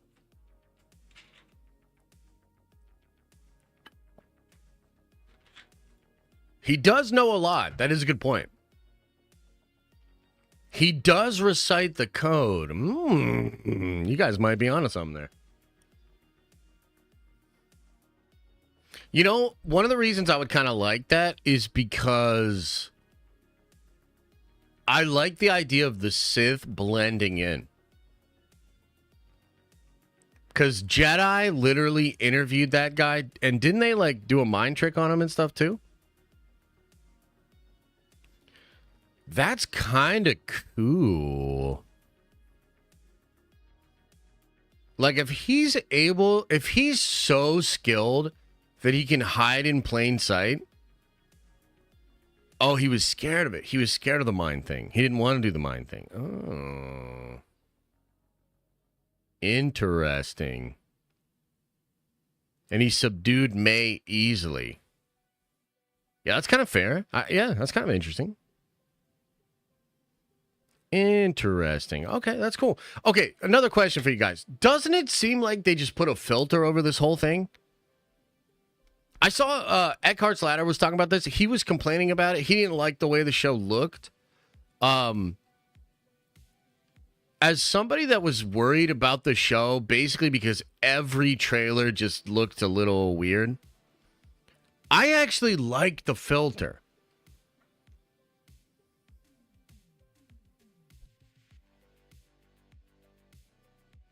Like, I'm going to be honest with you. I prefer the filtered look to that, like, super polished, almost soap opera, like, kind of look that we had going on. It's the woke filter. Jesus Christ. Hey, that woke filter's doing great, man. That shit was awesome. Woo!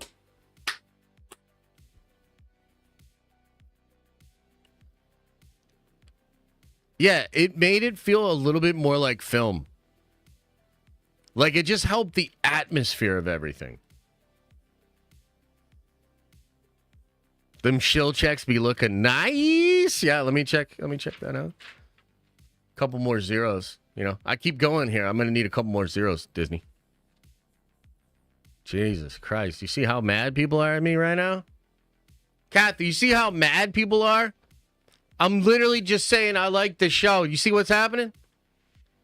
The daggers, the hate, the people on Twitter linking me to Fox News.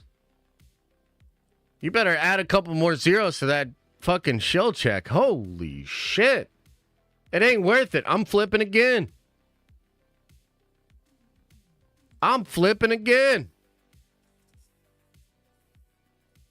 Okay, let's keep going. Rossi says, what I love about the fire issue is that it just looks at both the Death Stars blowing up. No one said it. Yeah. No, look, don't bring up good points like that ever again, Rossi. The fact that all of the explosions and fires that we've seen in all of the best Star Wars movies are equally as impossible. The fact that BB-8 could not actually roll around on sand like that. Like, let's get our myth bust. You know what? Maybe I'm doing this wrong. Maybe I need to view all of my content like I'm on a episode of Mythbusters and I'm trying to prove that fictional made-up movies with characters that are not real could never actually be real.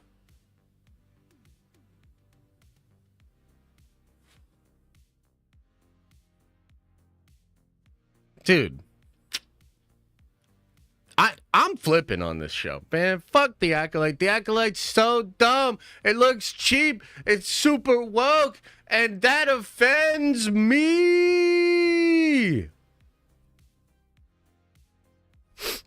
Okay, real Ben Maynard.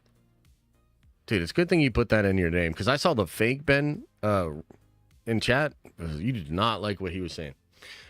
Is Quimire, or however his name is spelled, he is a pseudo reverse of Yoda from Empire, acting dumb, but really the big bad. Yeah, I kind of like it. A lot of you guys are kind of convincing me of the fact that that guy could be the villain. That's kind of cool, man. That's kind of cool, man. Exposé. Hey, I appreciate it, man. I'll get into that. That's like way down. Okay, I got to try to rapid fire through this shit, bro. I got to try to rapid fire. Okay, Zach, thanks for the gifted. Space Trek says, Acolyte is the show equivalent of the Strain Blue Dream. Top tier mid. Still would smoke, but ain't no indica Kush lock experience. For real, no bussin'. Appreciate you, bro. I hear you. Richie Brash said, but sometimes you just gotta, you know what I mean? Sometimes you can't get the good. What are you gonna do? Not smoke? It's like pizza. Okay. Richie says, what the fuck? I actually just escaped into Star Wars for a little. Love the Master Soul character. Best Jedi content Disney has ever given us. Holy shit. Richie Brash and his obsession with jawlines. Is that why you like Leslie Headland? Richie Brash, ladies and gentlemen. Loving the Acolyte. I can't believe it. That's more surprising than me liking it. Okay, Chillin says, the Acolyte is flawed. But unless or until it breaks canon, the flaws aren't enough to take me out of the show. Yet, it's wait and see for me. Nerd Adventures for life. Take my money. God damn, dude. What a great answer. What a great answer. That was, I don't know if I could have said it better myself. In fact, I might steal that and tweet it out and take total credit for it. Thank you. Kid Moyer says, I used to be able to enjoy Star Wars the way you're describing. With Mando Season 3 and Obi-Wan, I can no longer give the studio my time. See, like, I can understand that, bro. Like, that, look, I don't blame you. I mean, Do you guys remember all the coverage I had of Acolyte as we approached it?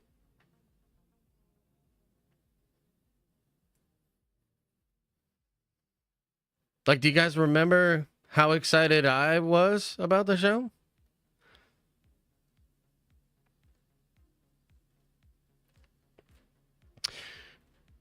I don't blame you. And if the show fails, I can't really blame the audience. This is a bed that Kathleen Kennedy and Star Wars has made. You know? All I know is that somehow, some way, I was able to sit down and just give the show a chance. And it surprised me, you know? And I'm happy about that. Michael Reel says, watch party next week? I don't think so. I mean, we could talk about it, but I don't think so. I don't think so. Because, like, dude.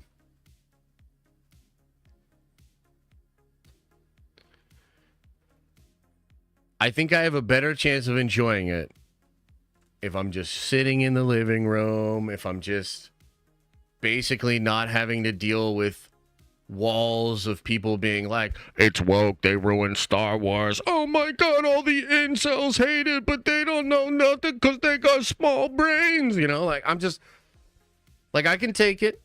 I understand what's going on. It's not necessarily your guys' fault, but it's not my favorite thing to do. You know, I need to, like, prepare myself to get in here and be able to do all that, you know? So I'd prefer to watch it on my own, and then we could talk about it the next day. We could do what we're doing right now. You know? Where I come in and I'm like, hey, look, I really like this. Let's fucking argue about it. You know? That's kind of fun. Okay. I don't understand why people are mad that we already know that May is the one killing Jedi. I'm glad they didn't take 5 episodes. Makes me curious.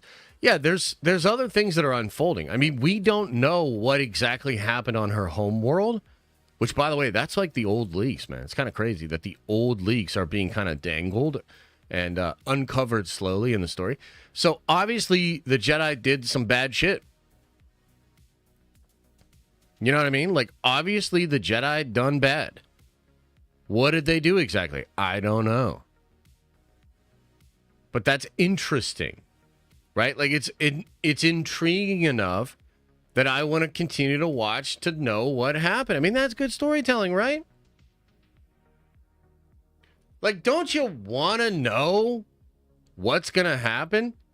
I remember watching Book of Boba Fett, right? And I remember, because, like, we were doing Nerd Theory at the time, and I remember Theory was just, like, loving those episodes and the early Boba. And I don't know if you guys remember, but I was like, I had just, I don't know, 3-4 episodes of the Sand People, and that's, I just wasn't that into it. We know he eventually leaves them. That part of the story, I'm not that interested. But this? Like, I am kind of interested. Like, I am. Yeah. Okay, let's keep going here. Zach says, I was very hesitant to even watch the show, but like you, it felt like Star Wars to me. I hope that this is what we can expect moving forward. Hashtag Unity. Hey, thanks for bringing up Unity. Let me check something real quick. Let me check a thing real quick.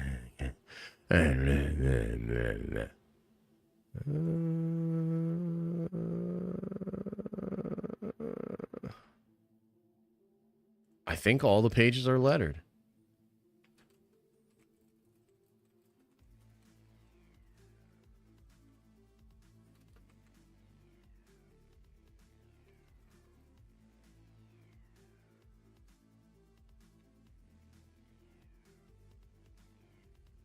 I think chapter 2 is completely lettered. And also, dude, I Like, obviously I'm a little bit biased, right? But I think Chapter 2 of Unity is fucking incredible. Unfortunately, there's not a lot of it I can show because a lot of it's like spoilers now. But oh my god, dude. Like the last page, chef's kiss, dude. Like this is a great chapter. It took fucking forever, but it's really great work. So thanks for bringing that up. That's cool. Leak just a little bit. Dude, there's one... I want to show you one thing. I wanna, but if you read the dialogue, it'll be a spoiler, and somebody will screen cap it and read it.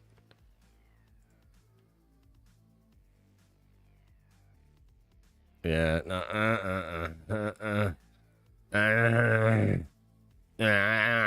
no, I can't do it. I wanna, but especially with the dialogue and stuff in there, like it's spoilers. Like you're gonna be like, wait, what the fuck? Okay, let's keep going on these chats.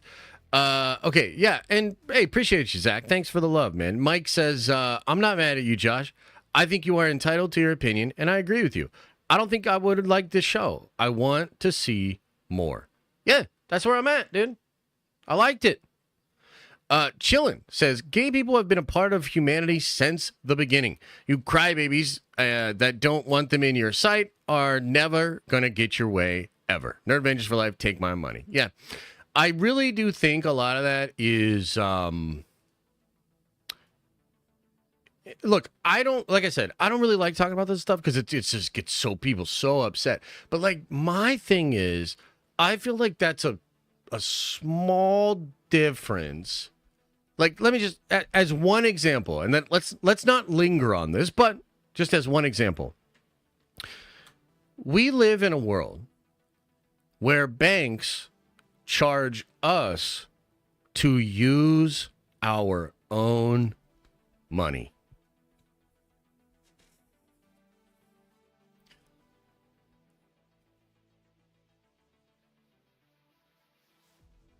And that is true whether you are gay, straight, or asexual.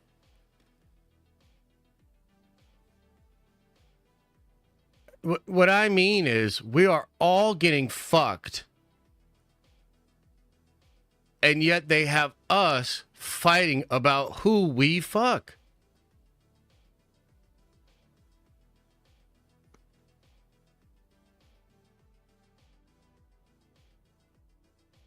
Bro, I don't care. You know what I mean? Okay, let's just keep going. Will Caspian says, sorry about the end of Nerd Theory. I am thinking it didn't work because Theory was running the show, but you are the alpha. It cannot work like that. Nah, man. And also, isn't Will Caspian like one of the characters from, isn't that one of the, that's like a C.S. Lewis character or something like that, right? No, that's not at all what happened. Although, I mean, look, I think Theory and I are both pretty headstrong. We've butted heads before. We butted heads on the show. We always worked it out behind the scenes. So it's nothing like that, man. I was thinking, you know, look, this kid's really crazy. The comic book's taking forever. I need more time to myself. And I was like thinking maybe when I get done with that, you know, we could do another show or do something. And now we're having another kid. I'm working on more comics. And the first comic I started is taking forever to make. So that's what it is. Positive Prenders says, twins battle twins. Yeah, hell yeah. Vandolph the Black says, I love anything with Manny Jacinto. Dude is very underrated actor, and he made The Good Place hilarious. Giving the show a chance because we need a W. Yeah, for sure. I mean, I'm really interested in how the overall narrative is going to develop. I don't know. Is this going to be considered a W? Will fans embrace it? I mean, there's a lot of people that seem to not want to embrace it because of stuff that Leslie said or the identity politics and stuff like that. Look, at the end of the day, that is something Disney should think about. Like, if they sit back and have arguably a really great show, and yet there are barriers and there are things that are preventing it from finding a wide audience, like, that's on them. I'll sit back and just like enjoy it, and maybe it won't be successful. Maybe I'll be like the Andor fans, right? Where like I'm liking it, and it's like there's like 12 of us, and we can get really loud on Twitter and be like, dude, this is fucking great, you know? And then everybody else like just doesn't watch it or doesn't care. That might happen, and that's not my fault. That would be Disney's fault. I continue to think there's no reason to be flagrant and push stuff and go into the culture war. I think it's a stupid, terrible idea. I'm not personally that bothered by it, but clearly a lot of people are, right? So they could still be fucking this up, dude. They could be making. I mean, wow, wouldn't that be a shame? Wouldn't that be a shame if they made this show? It's really good. It does interesting Star Wars stuff. It could have popped off, but 4-5 years into their regime, they have turned people so sour to the exact dish they are trying to serve. Like, ultimately, it still is on them. You know what I mean? And it's like, I'm open to all sorts of possibilities. I don't really have a lot of skin in the game. I mean, I like the show. That's about it. Like, we'll see. We'll see how it does. Alex says, check out the latest SWTOR cinematic from BioWare real quick and tell me which version of the same story seems more interesting. Oh, you're talking about the twins from that? I've seen that many times. I really like it, man. It's really cool. But I still like Acolyte, you know? LS Photography says, same people getting mad about the fire took a dump on Neil deGrasse Tyson for his take on Interstellar. Bet me money. No, I think there is a lot of that. I think there's truth in what you're saying. For sure. JJ Lemon says, if there was fuel and oxygen leaking from the hose, a fire could burn right there. How do you think afterburners fire? Yeah, that's true. They could also be in low atmosphere. There's all sorts of ways. It's just like, I just didn't care. Like, I don't care enough to defend it because I don't care enough to get hung up on it. You know what I mean? But no, you're right. That's a good point. Natty, with a very generous $20 holla, says, I feel people are hating the show because of the things the actors, directors, and producers have said in interviews. Now fans are taking it out on the show. Not because of the story, but due to the interviews. Look, hey, first, can we stop for a second here, chat? Do we agree with Natty? Yes or no? Do you agree with Natty? And also, I need to probably open this door and try to turn the air down or something. It's like, I'm like burning up in here. Hang on 1 second. I'll be right back.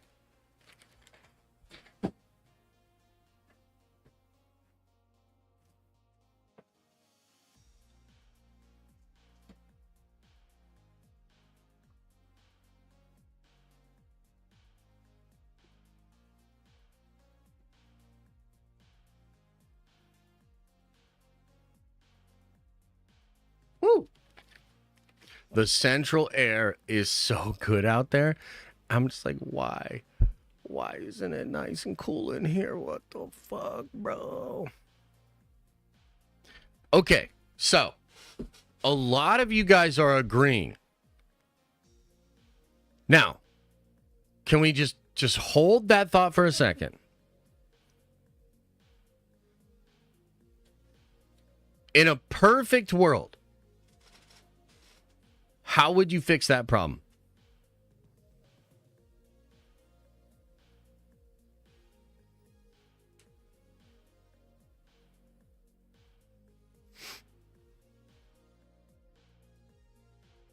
In a perfect world, how would you solve that problem? Just a thought experiment.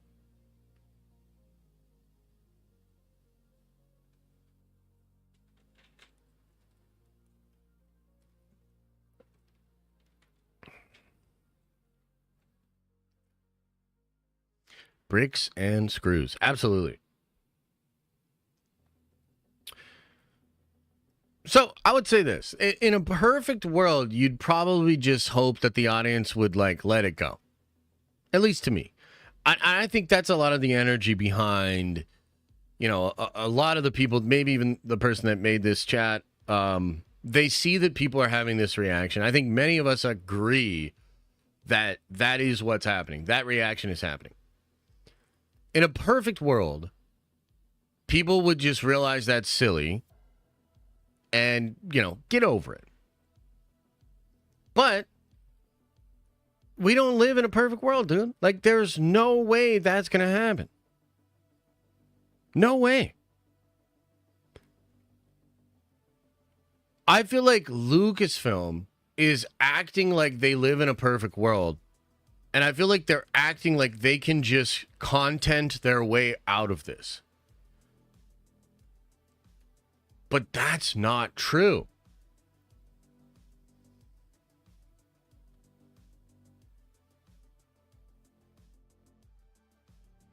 So what do you do in an imperfect world? Well, you try to understand your audience. You can't change your audience, especially an audience that you buy.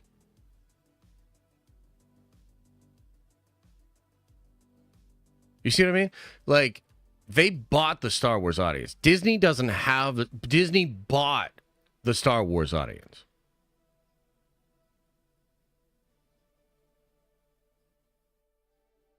So their option is either understand the fan base and change the content and the way you talk to the fan base, or change the content and therefore change the audience. And I feel like they're just doing the wrong thing. Like, I was talking to a dude, and he might even be watching right now. He's a fan of the show. He works in public relations in Hollywood. I've been having some interesting conversations with this guy.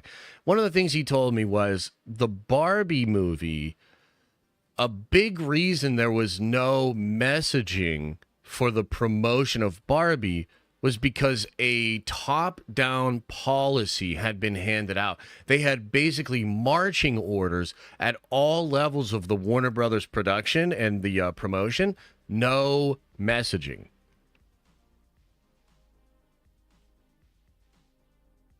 Right? And like I personally feel that's the move. Not because message is bad, but messages become narrative in a world that's super divided. Like, again, it gets kind of exhausting to just talk about this, keep talking about it, keep confirming it. Like, yes, it is true. Yes, people are more divided than ever. Yes, people live mostly just, you know what I mean? Like, that is what it is. But you can't change that. You cannot change that. So you should just try to understand them. So, like, I do feel there's maybe an alternate universe where Lucasfilm promoted the Acolyte differently. Maybe more like the way Warner Brothers promoted the Barbie movie. And I think that's a better timeline. Yeah.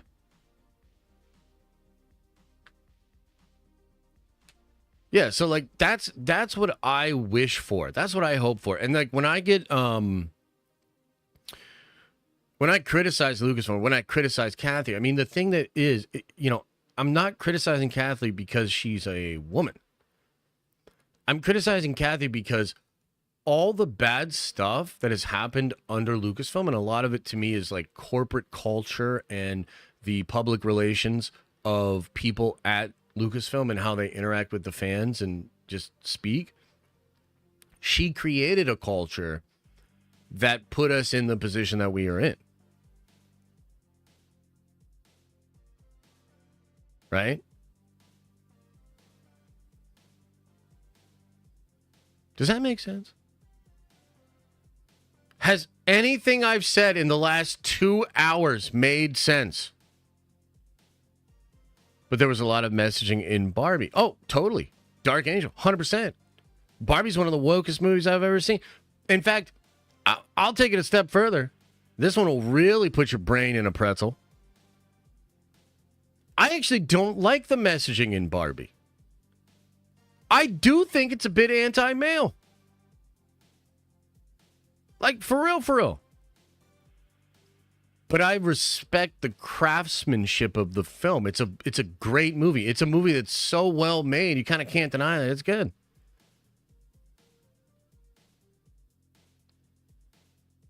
Like, do you know what I mean? And I think the difference for me is, like, I don't think some anti-male messaging in the Barbie movie is going to be the thing that like Sodom and Gomorrah's us, you know? Like I don't think like I'm not worried that like my son's going to watch the Barbie movie and walk away with some weird idea about his masculinity. Mostly because I'll fucking pow drive him into the couch and show him what masculinity is. In a playful way, but like that is what it is. Like I'm not fucking worried about what some corporate created product that yes is very entertaining. I'm not.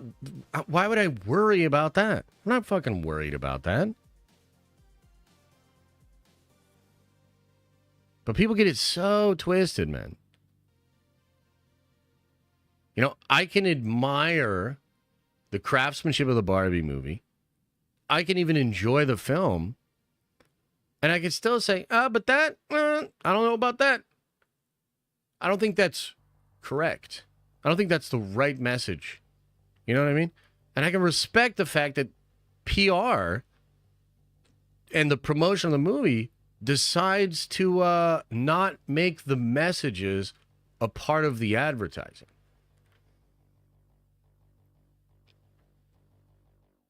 Like, you know what I mean? I don't know, man. Best not to think about it too much. Are we ever going to get through these chats? Holy shit. Okay, Darth, thank you for the 5 gifted, man. Coop the comedian says, I didn't like how they gave away the girl's motivation for killing the 4 Jedi. She already killed 2. But what is her motivation? Oh my God, Larold? Larold. Yeah, right? Yeah, people are so weird, dude. Larold. I always knew you were real. I missed you around these parts. I hope you're doing well. And I'm sorry that we got in a fight or whatever. Chase says, the overall look feels a little CW or Sci-Fi Channel. Some corny bits. I am interested in where the story is going. I think that's fair, brother. There's definitely some corny bits.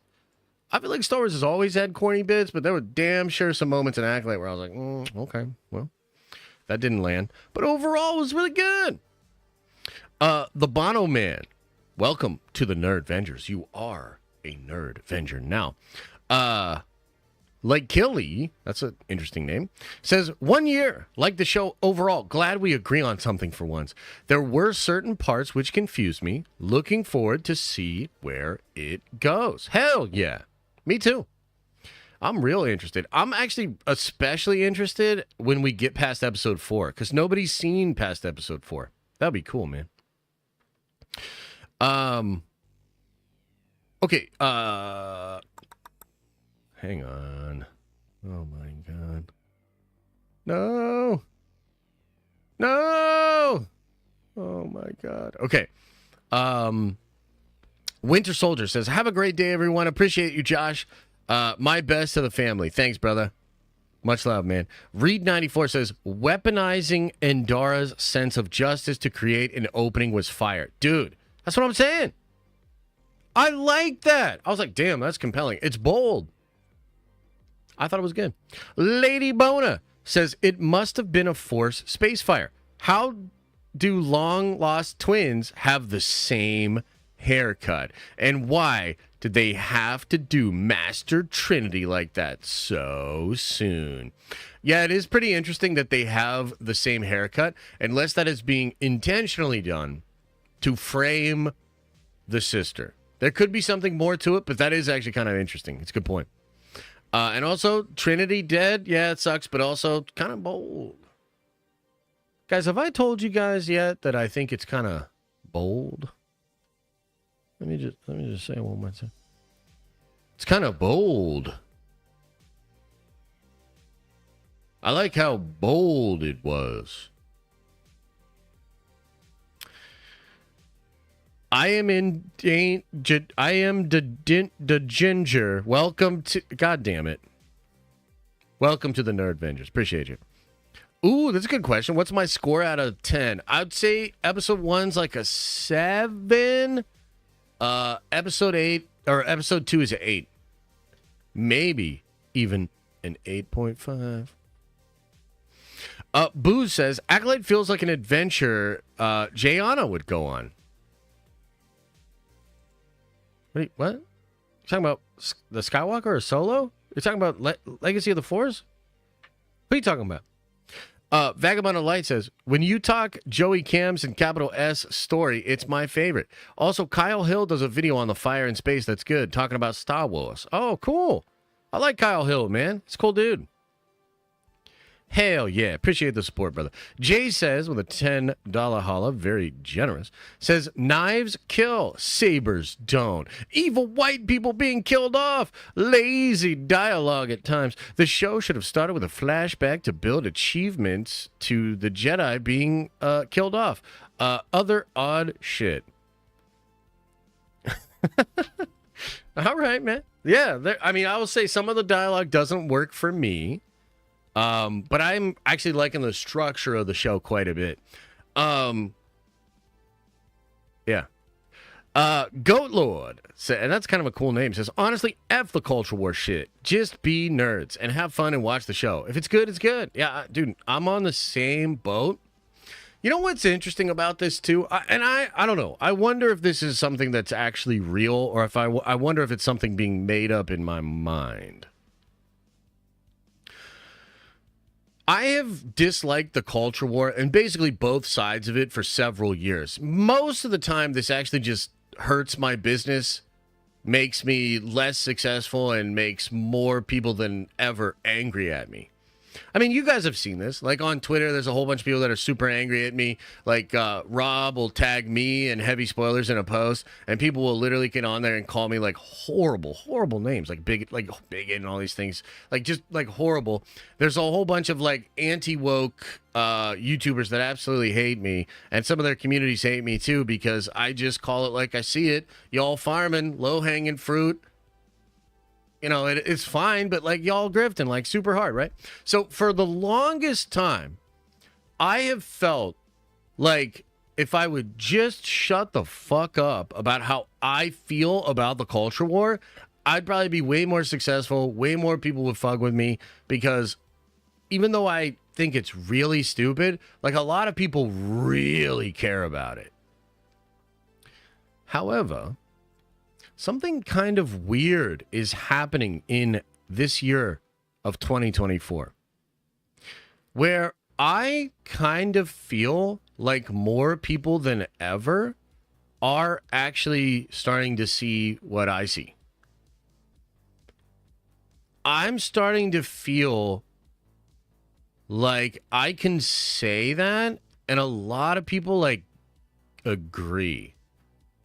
And maybe it's because there's been so many like hypocritical examples on both sides, you know, that just show that like, oh man, so they really were just grifting. They don't actually stand for that.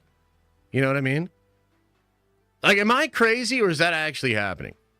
Because it feels like it's happening, but I don't know. I could just be crazy. Chat, am I crazy?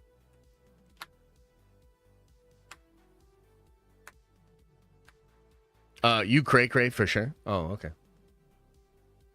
Damn. Okay. Yeah. Well, never mind. I take it back.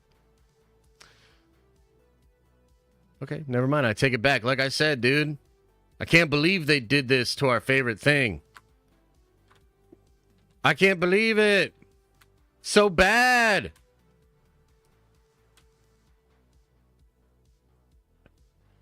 I don't know. I feel like it's happening.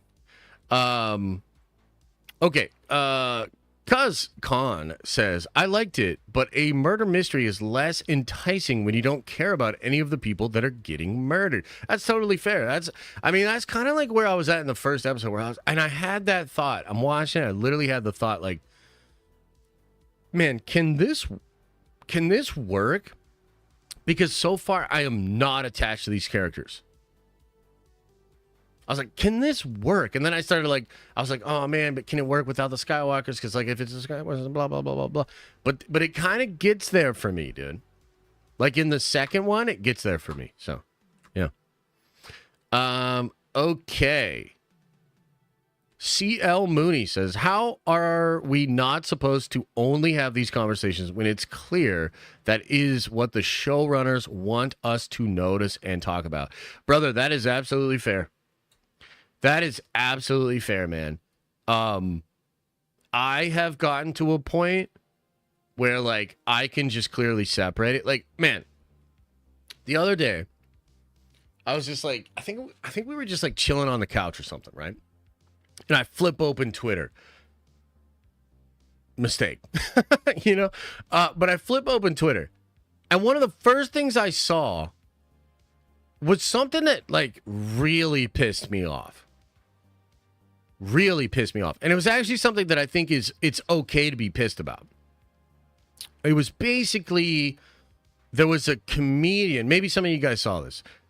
There was a comedian that made a really fucked up joke on somebody's post where it was like his newborn son. It was like him and his newborn son, and some comedian did like this really fucked up joke. The guy ends up confronting the comedian at the show, slapped him around a little bit, okay? Now, my first reaction when I watch that is I get really fucking angry. I even thought about like retweeting it. You know, liking it and being like, dude, this guy deserves it. Fuck these, comedian think they, fuck this guy, right? And then I like took a step back and I was like, whoa. Literally 5 minutes ago, I had no idea who this fucking guy is. I wasn't angry. Not that it's not unjust. It's an injustice. It's something that I think you could get. But my point is, Elon wanted me to see that first thing when I open up the app, because they want you to be angry so that you continue to engage. Yeah. And I had this like weird moment of realization where I was like, dude, I can either go along with this and just play the role of a human that can't look past his brainstem, and I could just play along with it, or I could just fucking close my phone.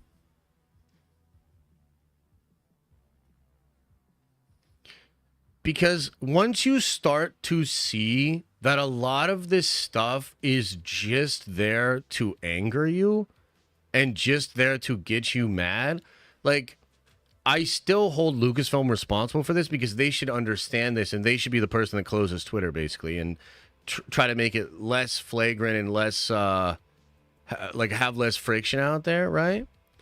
But part of this does come from the fact that, like, the interviewers want to ask the question to get the clip to go viral, to get the dopamine running. The website wants to run the headline to make you triggered, to get you to click, to read, to share, etc., etc. So, like, we live in a day and age where this attention economy thing is a race to the bottom of the brainstem. They want you to become like a primitive, angered beast. And at some point, I just realized, fuck all that.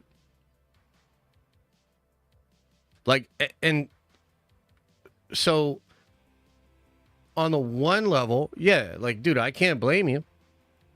You're absolutely right. How are we not supposed to only have these conversations when it's clear that is what the showrunners want us to notice and talk about? That is absolutely a fair question. The answer is take control of your mind, which 90% of people just will not do. So again, I can't blame you. You know what I mean? It's like, I literally can't fucking blame you, bro. I'm not sitting here and telling you that you're wrong, but you are being used.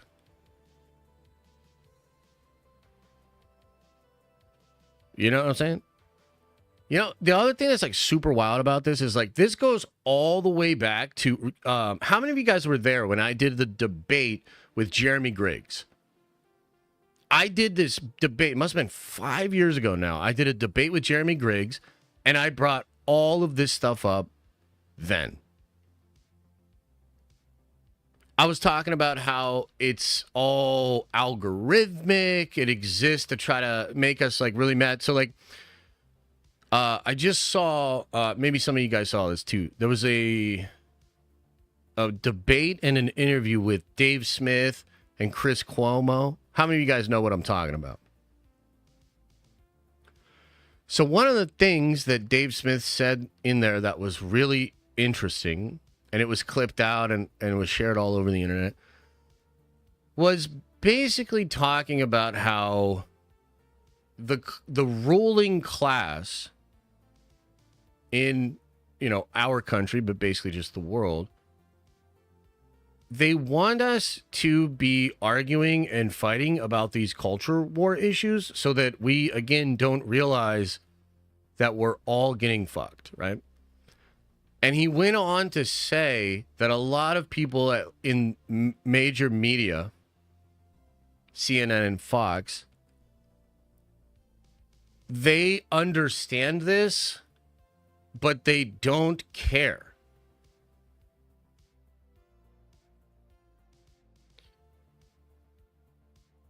Meaning CNN is doing it to feed the stuff that the people on their side want to hear and to piss everybody else off. And they're going to frame the news coming out about the other side in a way that elicits the maximum amount of rage from the people that don't like the other side. The point I tried to make to Jeremy back in the day, and the point that I still believe to this day, is that YouTubers are just as bad. Because if you think, like, if you understand what YouTube is, and if you're an anti-woke YouTuber, you are going to find the thing that inflicts maximum triggering into your audience. And you're you are incentivized in the same way that CNN and Fox are incentivized to cover things in a way that elicit that response and engagement because it makes you more money. That is the exact same thing that YouTubers that run anti-woke channels, or what would you call them? Like anti-woke channels or whatever? Like, pick your person, right? Like the quartering, right? Even though I think Jeremy sometimes would give some nuanced takes. I've literally not watched one of his videos in years. So occasionally I would be surprised at how nuanced his take was, but most of the time it's just low hanging. Let's get triggered about this one person in this one state that you'll never visit that did something annoying on TikTok. Right? So, how are we not supposed to only have these conversations when it's clear that that's what the showrunners want us to notice and to talk about? It's what you're talking about is like the lost leading the lost. Right? So, I don't know the answer, brother. Like, maybe just show up to more of my streams, basically. Even though we've just talked about it all day, so maybe I'm no better. Okay, let's keep going. Michael Real says, does this mean Josh will do a watch party next week? Hell no. Steve McT says, One Who Remains. Have you heard? Avoiding spoilers. The One Who Remains. What the fuck, bro? What you talking about, man? Tim Davis gives some membership. Appreciate you, brother. Matt Sanders says, the good thing about it is actually had production quality. It didn't look like it was filmed on a soundstage or in front of the volume. Yeah, there were a couple of shots that are done on location, which I felt were like really good. I was like, damn, dude, this is really atmospheric, really cool. Hell yeah. Rossi says, what did Elisa think of the Acolyte? Any different thoughts from you? I'm sure she has different thoughts. Generally speaking, though, she did like it. Yeah, we didn't talk about it too much afterwards. I kind of like gave some of my opinions. I know she gave some of hers. I couldn't really tell you if she said anything very different than me. I'd say we're probably generally on the same page. Jordan says, I thought for sure I was going to hate the Acolyte, but I was pleasantly surprised. Hey, me too. HT Verlag says, if Rogue One, Mando, and Andor were the only movies ever made so far, I bet nearly everyone would be loving Acolyte. I think you have a point there. You know, obviously I don't like Andor, but I can agree that a lot of these other shows did a lot of damage. I would argue Andor did a good bit of damage too, but maybe not in the way that you're thinking. Like, I think it just offered up a different version of Star Wars, which is always a mistake when you bought the thing because it already was this way. That would be like buying a McDonald's franchise and then doing like burritos. You know what I'm saying? Like, it's like, okay, but you bought the location and the franchise that already has people that like the burgers, and now you're selling burritos. Okay, interesting. Lou says, I think the first 2 episodes will be super safe to lull you in. You just have to have low expectations, but KK will kill your hopes again. This is not X-Men 97. Oh, it's definitely not X-Men 97. Like, let's be real. X-Men 97 from the fucking rip felt like oh my God. I felt like I was 18 years old again. Rock solid and hard for hours. You know what I mean? It was incredible. X-Men 97 rocked my fucking world, dude.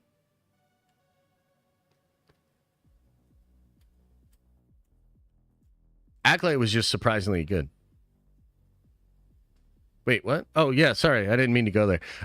Okay, Tim Davis says, can I get a lesbian R2-D2 shirt? Gotta be an ally. Yeah, it's not a bad idea. Taylor White says, I like the show. The mystery aspect is perfect for Star Wars. Reminds me of watching the prequels unfold of the Clone Wars arcs with Jedi investigating crime. Hell yeah, bro. I feel that. I feel that shit, bro. Philip Hatch with a 10 spot. Appreciate you, brother. Says, I think the weirdest thing to get around is the show making a big deal of attacking with no weapons and then using those throwing knives. And why the fuck is the Sith guy saying the blades are the Jedi weakness? Well, I think there's probably something going on that we're not aware of. So, like, I feel like it needs to be addressed for sure. Yeah, I don't know. There's something going on there. There's like a mythical part of it. So part of me just interprets it as you want to kill the Jedi without weapons because they're so defensive, and like if you attack them with a weapon, they defend and defeat you. It feeds into the perception of them. Whereas if you can kill them without weapon, or you can kill the dream, or you can, I think this guy wants to break the disillusionment, right? Like he just really thinks Jedi bad. And so he's trying to figure out a better way to like show that. That's like my interpretation of it, but who knows? RJ Brando says, calling it now. Soul saved the evil twin. That's the twist. Ooh, girl. I kind of like that. That's kind of cool, man. Ken Dog. That's a very generous super chat, man. Thank you. Says, I'm not mad at Star Wars like everyone else. I like all of Mando, Ahsoka, Rebels, Rogue One, Solo, Andor, Bad Batch. I only dislike episodes 7, 8, and 9 of Boba and Kenobi. Maybe it's because I'm only 22 and grew up with Rebels, etc. But wait, Ken, where's the rest of the fun? The hell? Maybe it's because I'm only 22 and I grew up with it. Yeah, no, I mean, dude, I'm not saying you're silly or whatever for not having a problem with it. It's all just hitting you the right way. Maybe just have lower expectations. You didn't like the sequels, Boba and Kenobi. Those all seem like things I don't like. So, yeah. Rossi says, my own wait. My one of biggest gripe is that the Jedi robes look like they came from Rings of Power. They look cheap. Yeah, that's true, actually. But they look better than they did in the trailers. Like, to me, a lot of them, like, when I saw the trailers, dude, they just looked off. It looked cheap. That filter helped. Like, that's all I'm saying. That's all I'm saying. Tim O'Brien, thanks for the 10 spot, man. Says, Josh, glad to see you're enjoying it so far. A surprise, to be sure, but a welcome one. I'm actually finding it pretty solid so far. There's stuff I don't like, but stuff that I do. 6.5 out of 10. Much love, Josh. Yeah, that's about where I'm at. I'd say like 7.5, 8 out of 10 so far. But, dude, compared to what I thought, like, I thought it was going to be like open first scene in the movie.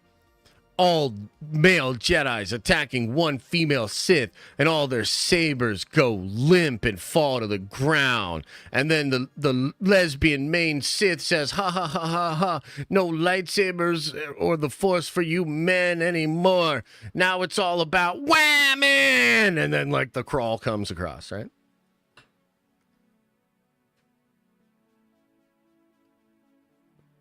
So, I mean, for me, it's been a lot more enjoyable. Xavier says, Palpatine might be the Acolyte. He might be trying to overthrow Darth Plagueis. With an apprentice, Acolyte, he could also want power and wants to throw Plagueis. That'd be kind of fun, dude. What if it is Palpatine? Oh, dude, that would be so cool. I better never see a scene like I just described in Star Wars. I don't care if you think it's funny. You fuckers better not. That was a joke. Holy shit. Okay, Exposeri says, I'm trying to be vague, but my concern about the leaks is more that even Palpatine couldn't discover it, among a few other reasons. But it has nothing to do with the women discovering and executing it. LOL. Yeah, that's fair. I got to see what it is fully. You know? I got to see what it is fully, and I got to see how it's going to hit me. I'm not really sure. It's possible it's bullshit, but I mean, like, dude, is it more bullshit than the dyad being thrown into the last movie of the sequels? Palpatine's plan making zero fucking sense. Them, like, chopping that up to the point where you're like, wait, what the fuck happened? I am all the Jedi. Rey Skywalker? Like, I'm sorry. Rey Skywalker is more myth-breaking than any lesbian alchemy that creates another chosen one. You know what I mean? Like, I'm sorry. Like, that's just how I feel. Kraft says, the only good Acolyte stream last night was Melvin's. Corn Dog Theory was lit. Avenge Star Wars. Hey, look, man, we might not disagree, but I appreciate that 5 spot, so thank you. The Exodus says, the rich insider trading congressmen are tickled to death that you guys are divisively bickering over Star Wars instead of voting them out. Just saying. Yeah, I mean, that's along the lines of how I feel.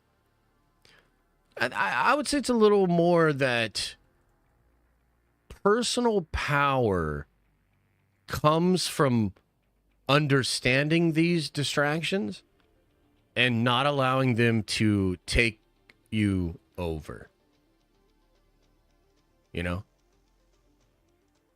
It's more like if you were to not be distracted and triggered all the time because of these different things, what could you accomplish?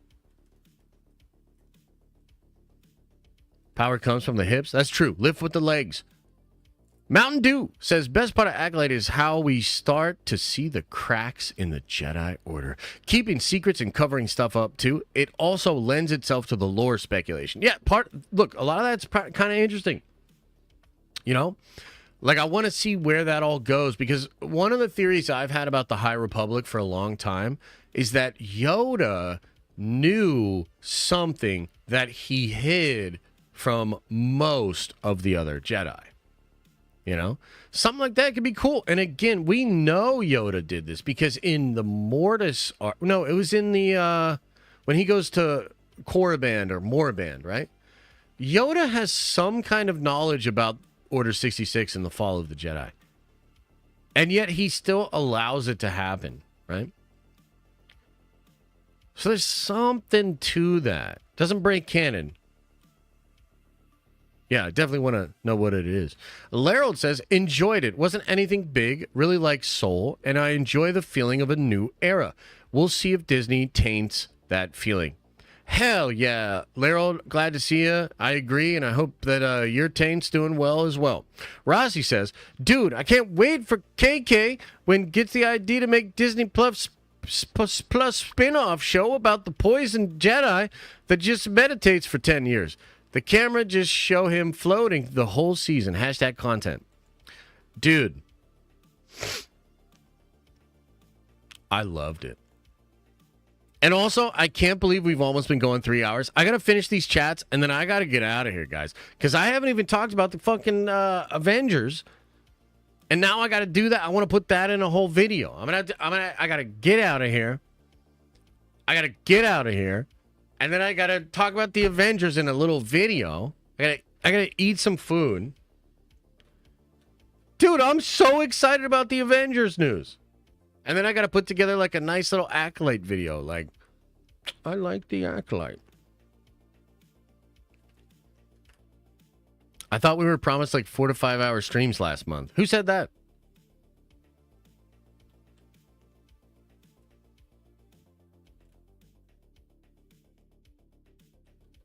What?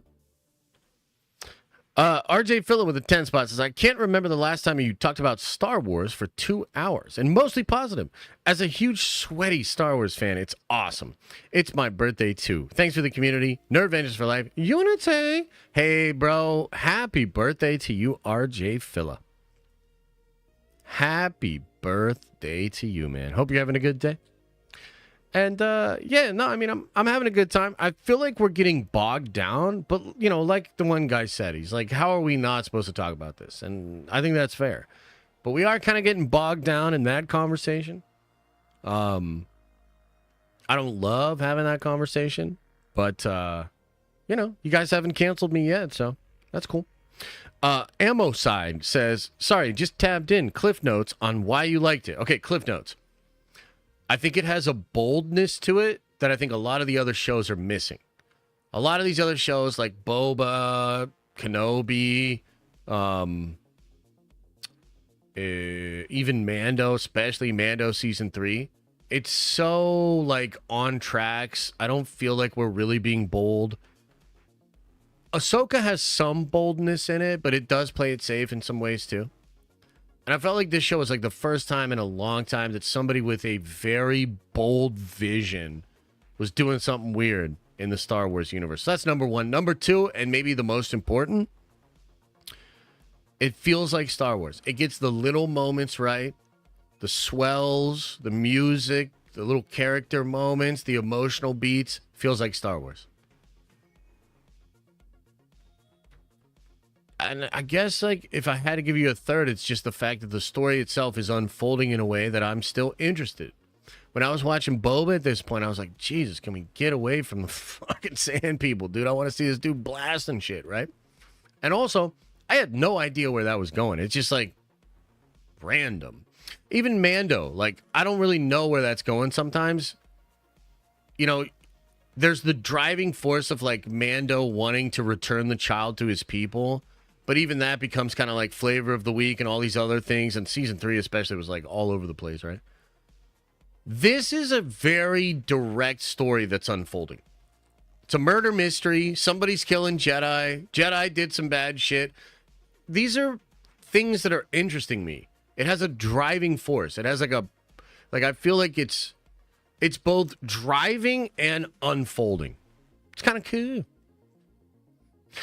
Ross says, it makes me legit happy that you like the episodes. Me too. Hell yeah, bro. Hope you're doing well. Star Wars Obsession says, you finally liked something. I am hyped. It was a pretty good show. So much shade and hate towards the show. I enjoy that you are positive about it so far. POH are a real thing. Banging the homies. What's POH? I don't know what that is. Much love, man. Jensen Baker says, hoping the Acolyte continues to be good. Me too, man.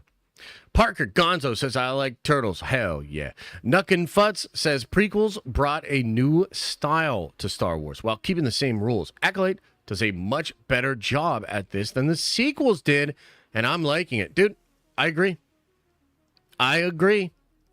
Anakin Stock says, overall good start. 6 to 7 out of 10. Room for improvement, but enjoyable. Better quality so far. Still miss George Lucas vibes. Theories chat was super bad about it. Too hateful. Yeah. I can understand all that. And by the way, I'm in a similar boat. I think I'm like a couple points ahead of you, man. I think I'm like at a 7-8. But yeah, I'm feeling much the same. And then he followed up and says, I view kill with no weapons as the same as Palpatine's view of only needing the dark side as his weapon and looking down on sabers. To truly be dark means the Force is all you need. Yeah. I feel like there's something to that. There's definitely something going on with that. Like maybe it's just the case that like you don't want to alert the Jedi. If the Jedi were getting cut down by some dude with a red saber, then like wouldn't the Jedi like that would be like an enemy that I identify, try to figure out and stop. This mysterious person that's killing him with like little weapons or no weapons, you know, in the case of the poison and all that. I think this person doesn't want to just kill Jedi, right? When he says kill the dream, I think he's talking about the disillusionment of what the Jedi Order is to like a lot of people, right? That's what I think it is. CD Media with a 10 spot says, I am a working cinematographer here. I wanted to let you know why Acolyte has this look compared to other Star Wars projects. They are matching the film stock from episode 1. That's it. Oh, damn. Okay. Very cool. Well, whatever it is, I like it. And for some reason, this doesn't come across well in a lot of the trailers, but it was there for the show. So I was down. I liked it. For sure. Boat says, one of the things I enjoyed, how different Jedi respond to danger. Soul never draws his saber the way Yord does. Nice touch. 7 out of 10, but not perfect, but not bad. Yeah, I'm in a similar boat. I liked it too. Michael Real says, why no watch party next week? Rather watch you over Theory. Well, I mean, so look, I can explain it like this. I think I will be able to enjoy it better not streaming. Yeah. Because, look, dude, streaming's awesome. I love streaming, okay? But I think my talent as a streamer really comes from just being able to, like, parse out ideas live, be able to respond in the moment live. Like, dude, I'm not even a good video game streamer. Because when I play a video game, I just get locked into it. I like ignore chat, and it's not really fucking entertaining. And so I think I'm a little bit like that when I react or watch things too. Like I just kind of get locked in. And then it's like I'm just staring at the screen. And then there's an added factor, especially with this show. Like the reason I canceled the stream yesterday, right, was because I was having a very shitty day. So I was already primed to be frustrated. And the idea of making the stream, doing the stream, and honestly having to field all the questions we did today about like wokeness and fucking politics and lesbian droids and shit, like all of that's just gonna like irritate me more. And it's just not a good vibe to watch the show in. You know, like today, even though some of the questions are a little irritating and generally speaking, I don't like talking about this stuff, we were able to like have a decent conversation today. You know, able to hear some people's complaints, understand where some people are coming from, give my take, and also like I know what the show is. You know, there's a different version of today's stream. right? If I didn't like the show, I would have come on today, probably would have fielded a lot of the same questions, but I would have been saying this over and over again. I would have been saying this. Here it is. While that is maybe true, and I can see that it obviously is bothering you, that's not actually my issue with the show. My issue with the show is yada, yada, yada. Right? So if I would have liked it or if I would have not liked it, I would have made that distinction. You see what I mean? And you just got to trust me on this. You just got to trust me. It will be better for you and me and the community, and it's just going to be better if we don't do a watch party. Okay? Just trust me. Hey, a Galactic Llama, formerly known as the other llama. That's not a bad take. I will tell you this. The narrative structure of Acolyte is crafted far more complexly than Ahsoka was. Agent Llama, that's the guy. And so I can agree with you that within the first 2 episodes, I am seeing a more complex, competent story structure than in the first couple of episodes of Ahsoka. You see what I mean? Anakin Stark says, last one. Looks good. Bring back wide shots to Star Wars. True. It does look good, man. It does look good. Okay, Saviors 007 says, what's up, Josh? How you doing, bro? Are you getting excited for Space Marine 2 and Assassin's Creed Shadows? I don't really play the Assassin's Creed games. I haven't played since, like, the first one. So probably not going to play that one. Space Marine 2? Hell yeah, I'm going to get that. I like the co-op. I like the idea of PvP. So, yeah, no, I'm down. I'm down with that. Okay, Filthy Shop with a 10 spot says, don't know if it's been said, but I think that Sith is the guy that makes the poison for May. There's one scene where they kind of mix it up and he's able to subdue her attacks easily. Yeah, a lot of people are bringing that up. I think that's probably true. At the very least, there's something about that guy.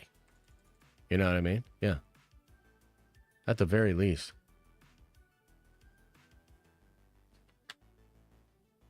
Okay, Fanjaction says, told you you'd like it. It's true, you did. I mean, I guess, what's the expression, Adam? A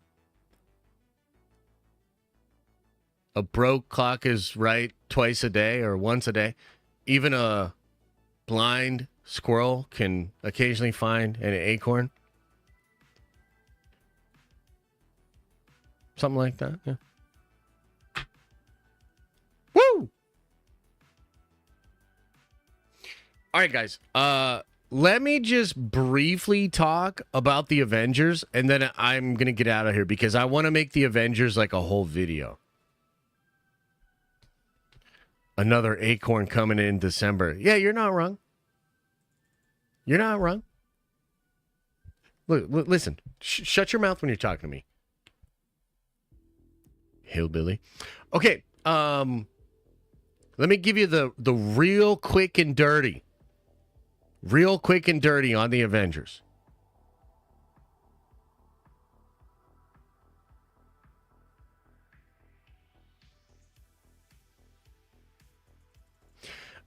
Justified says, I didn't hate it. Didn't love it.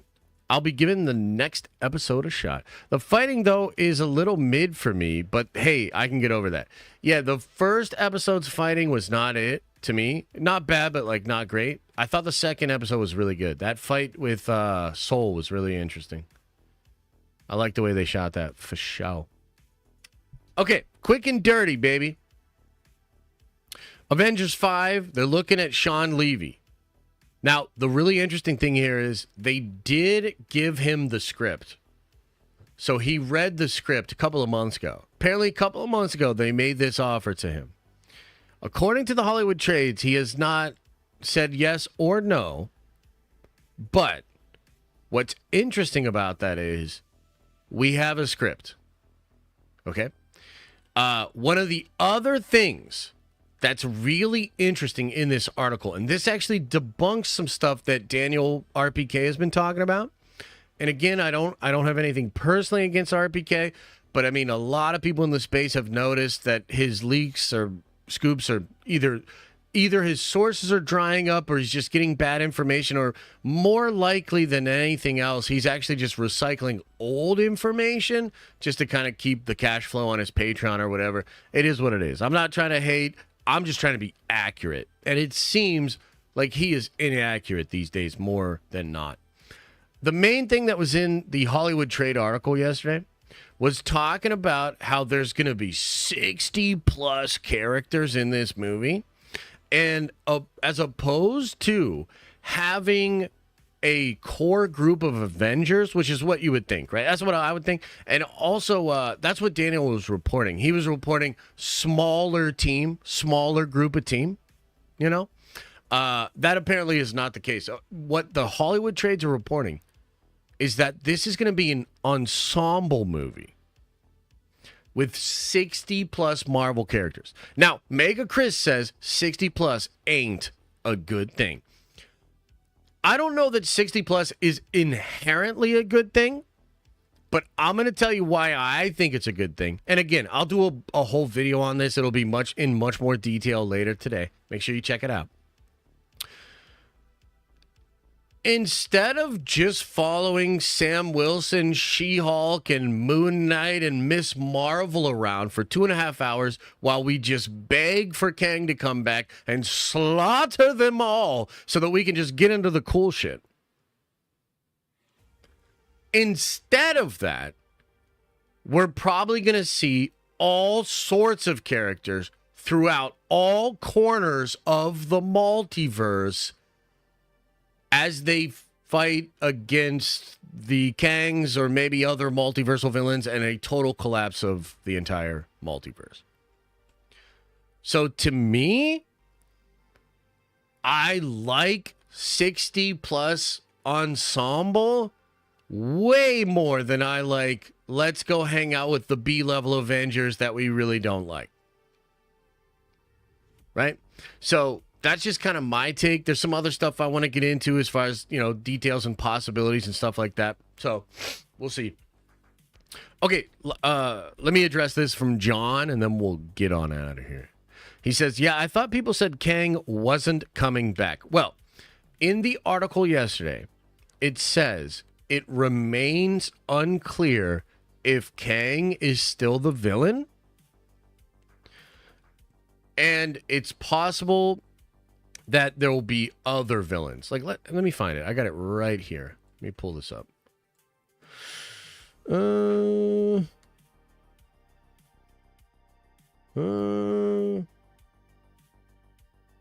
Okay, plot details are unknown, and oh boy.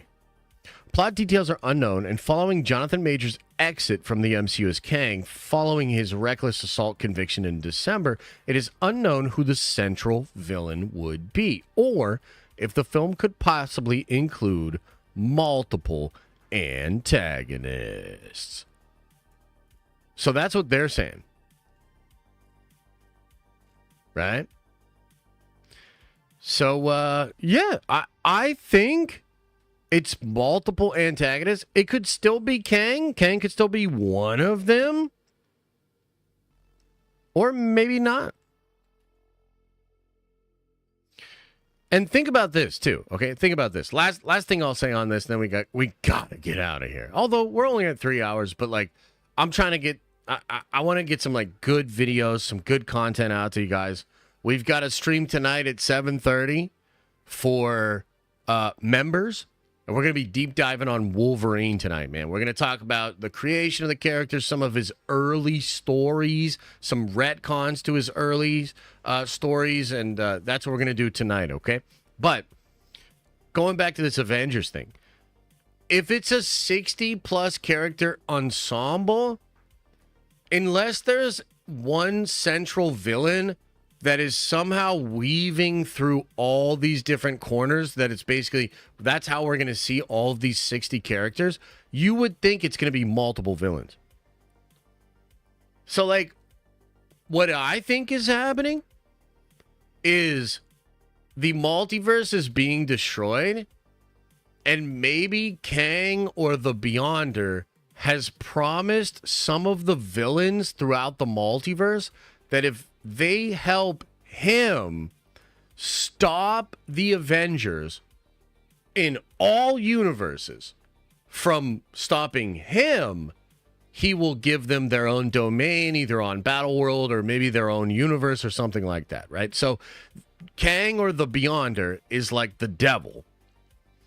He needs to do something to end the multiverse.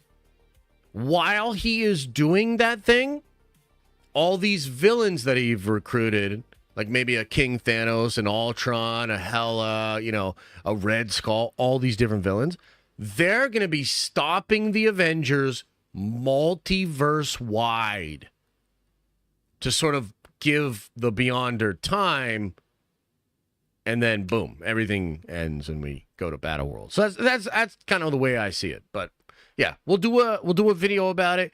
I'm actually pretty encouraged by the news. I think it's pretty cool. Caden Beatty says 30 months, let's go. Just picked up 2 copies of The Ultimate. Super hyped to start reading. Not as hype as I am for Unity, though. Much love. Hey, I appreciate it, brother.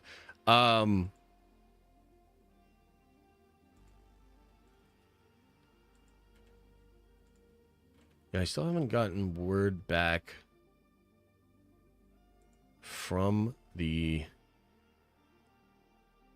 letterer. But we should be able to put that together either today or tomorrow.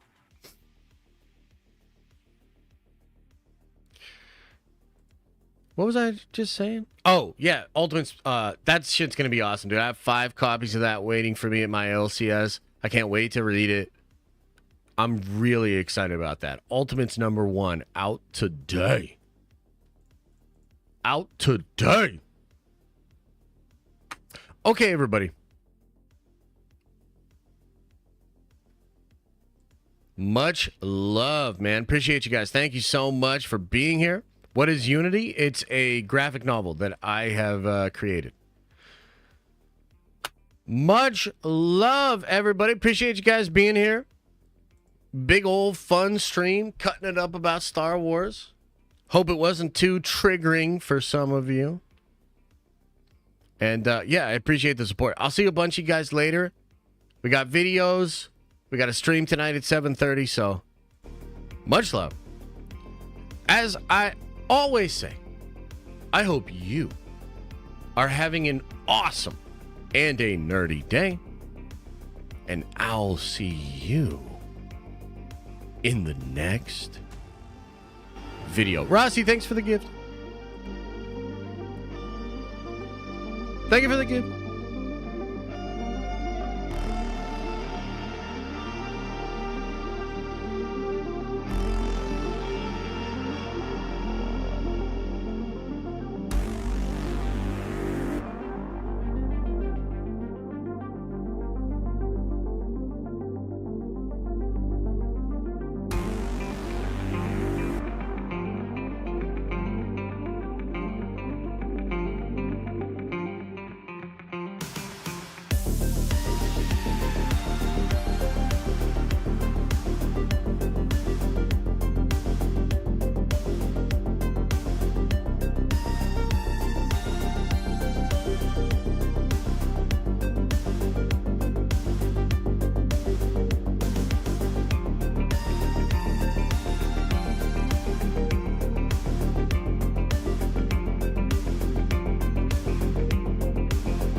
Is everybody gone?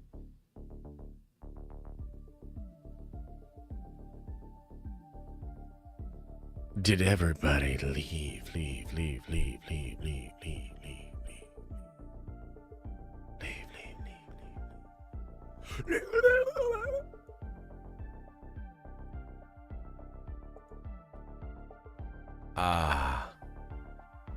Another happy landing. Yeah, I'll be 100% honest with you guys, because a lot of you guys, you stay to the end, there was a moment about 15-20 minutes into the stream where I was like, Jesus, we cannot get past these questions and these issues. Oh my God, is this what the stream's gonna be? And I was like, I should just pull the plug.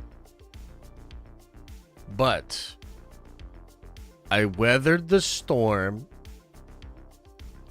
and I think we had a good conversation. I don't think it was too crazy. I might have offended some people that don't think gay people should exist and shit like that, but generally I think it was pretty even-handed. I think we did it.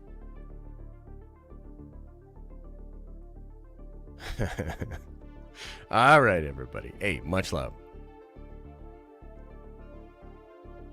Appreciate you.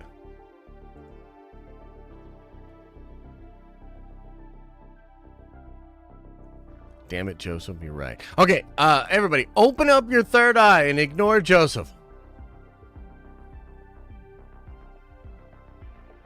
And wash out your stinky butt.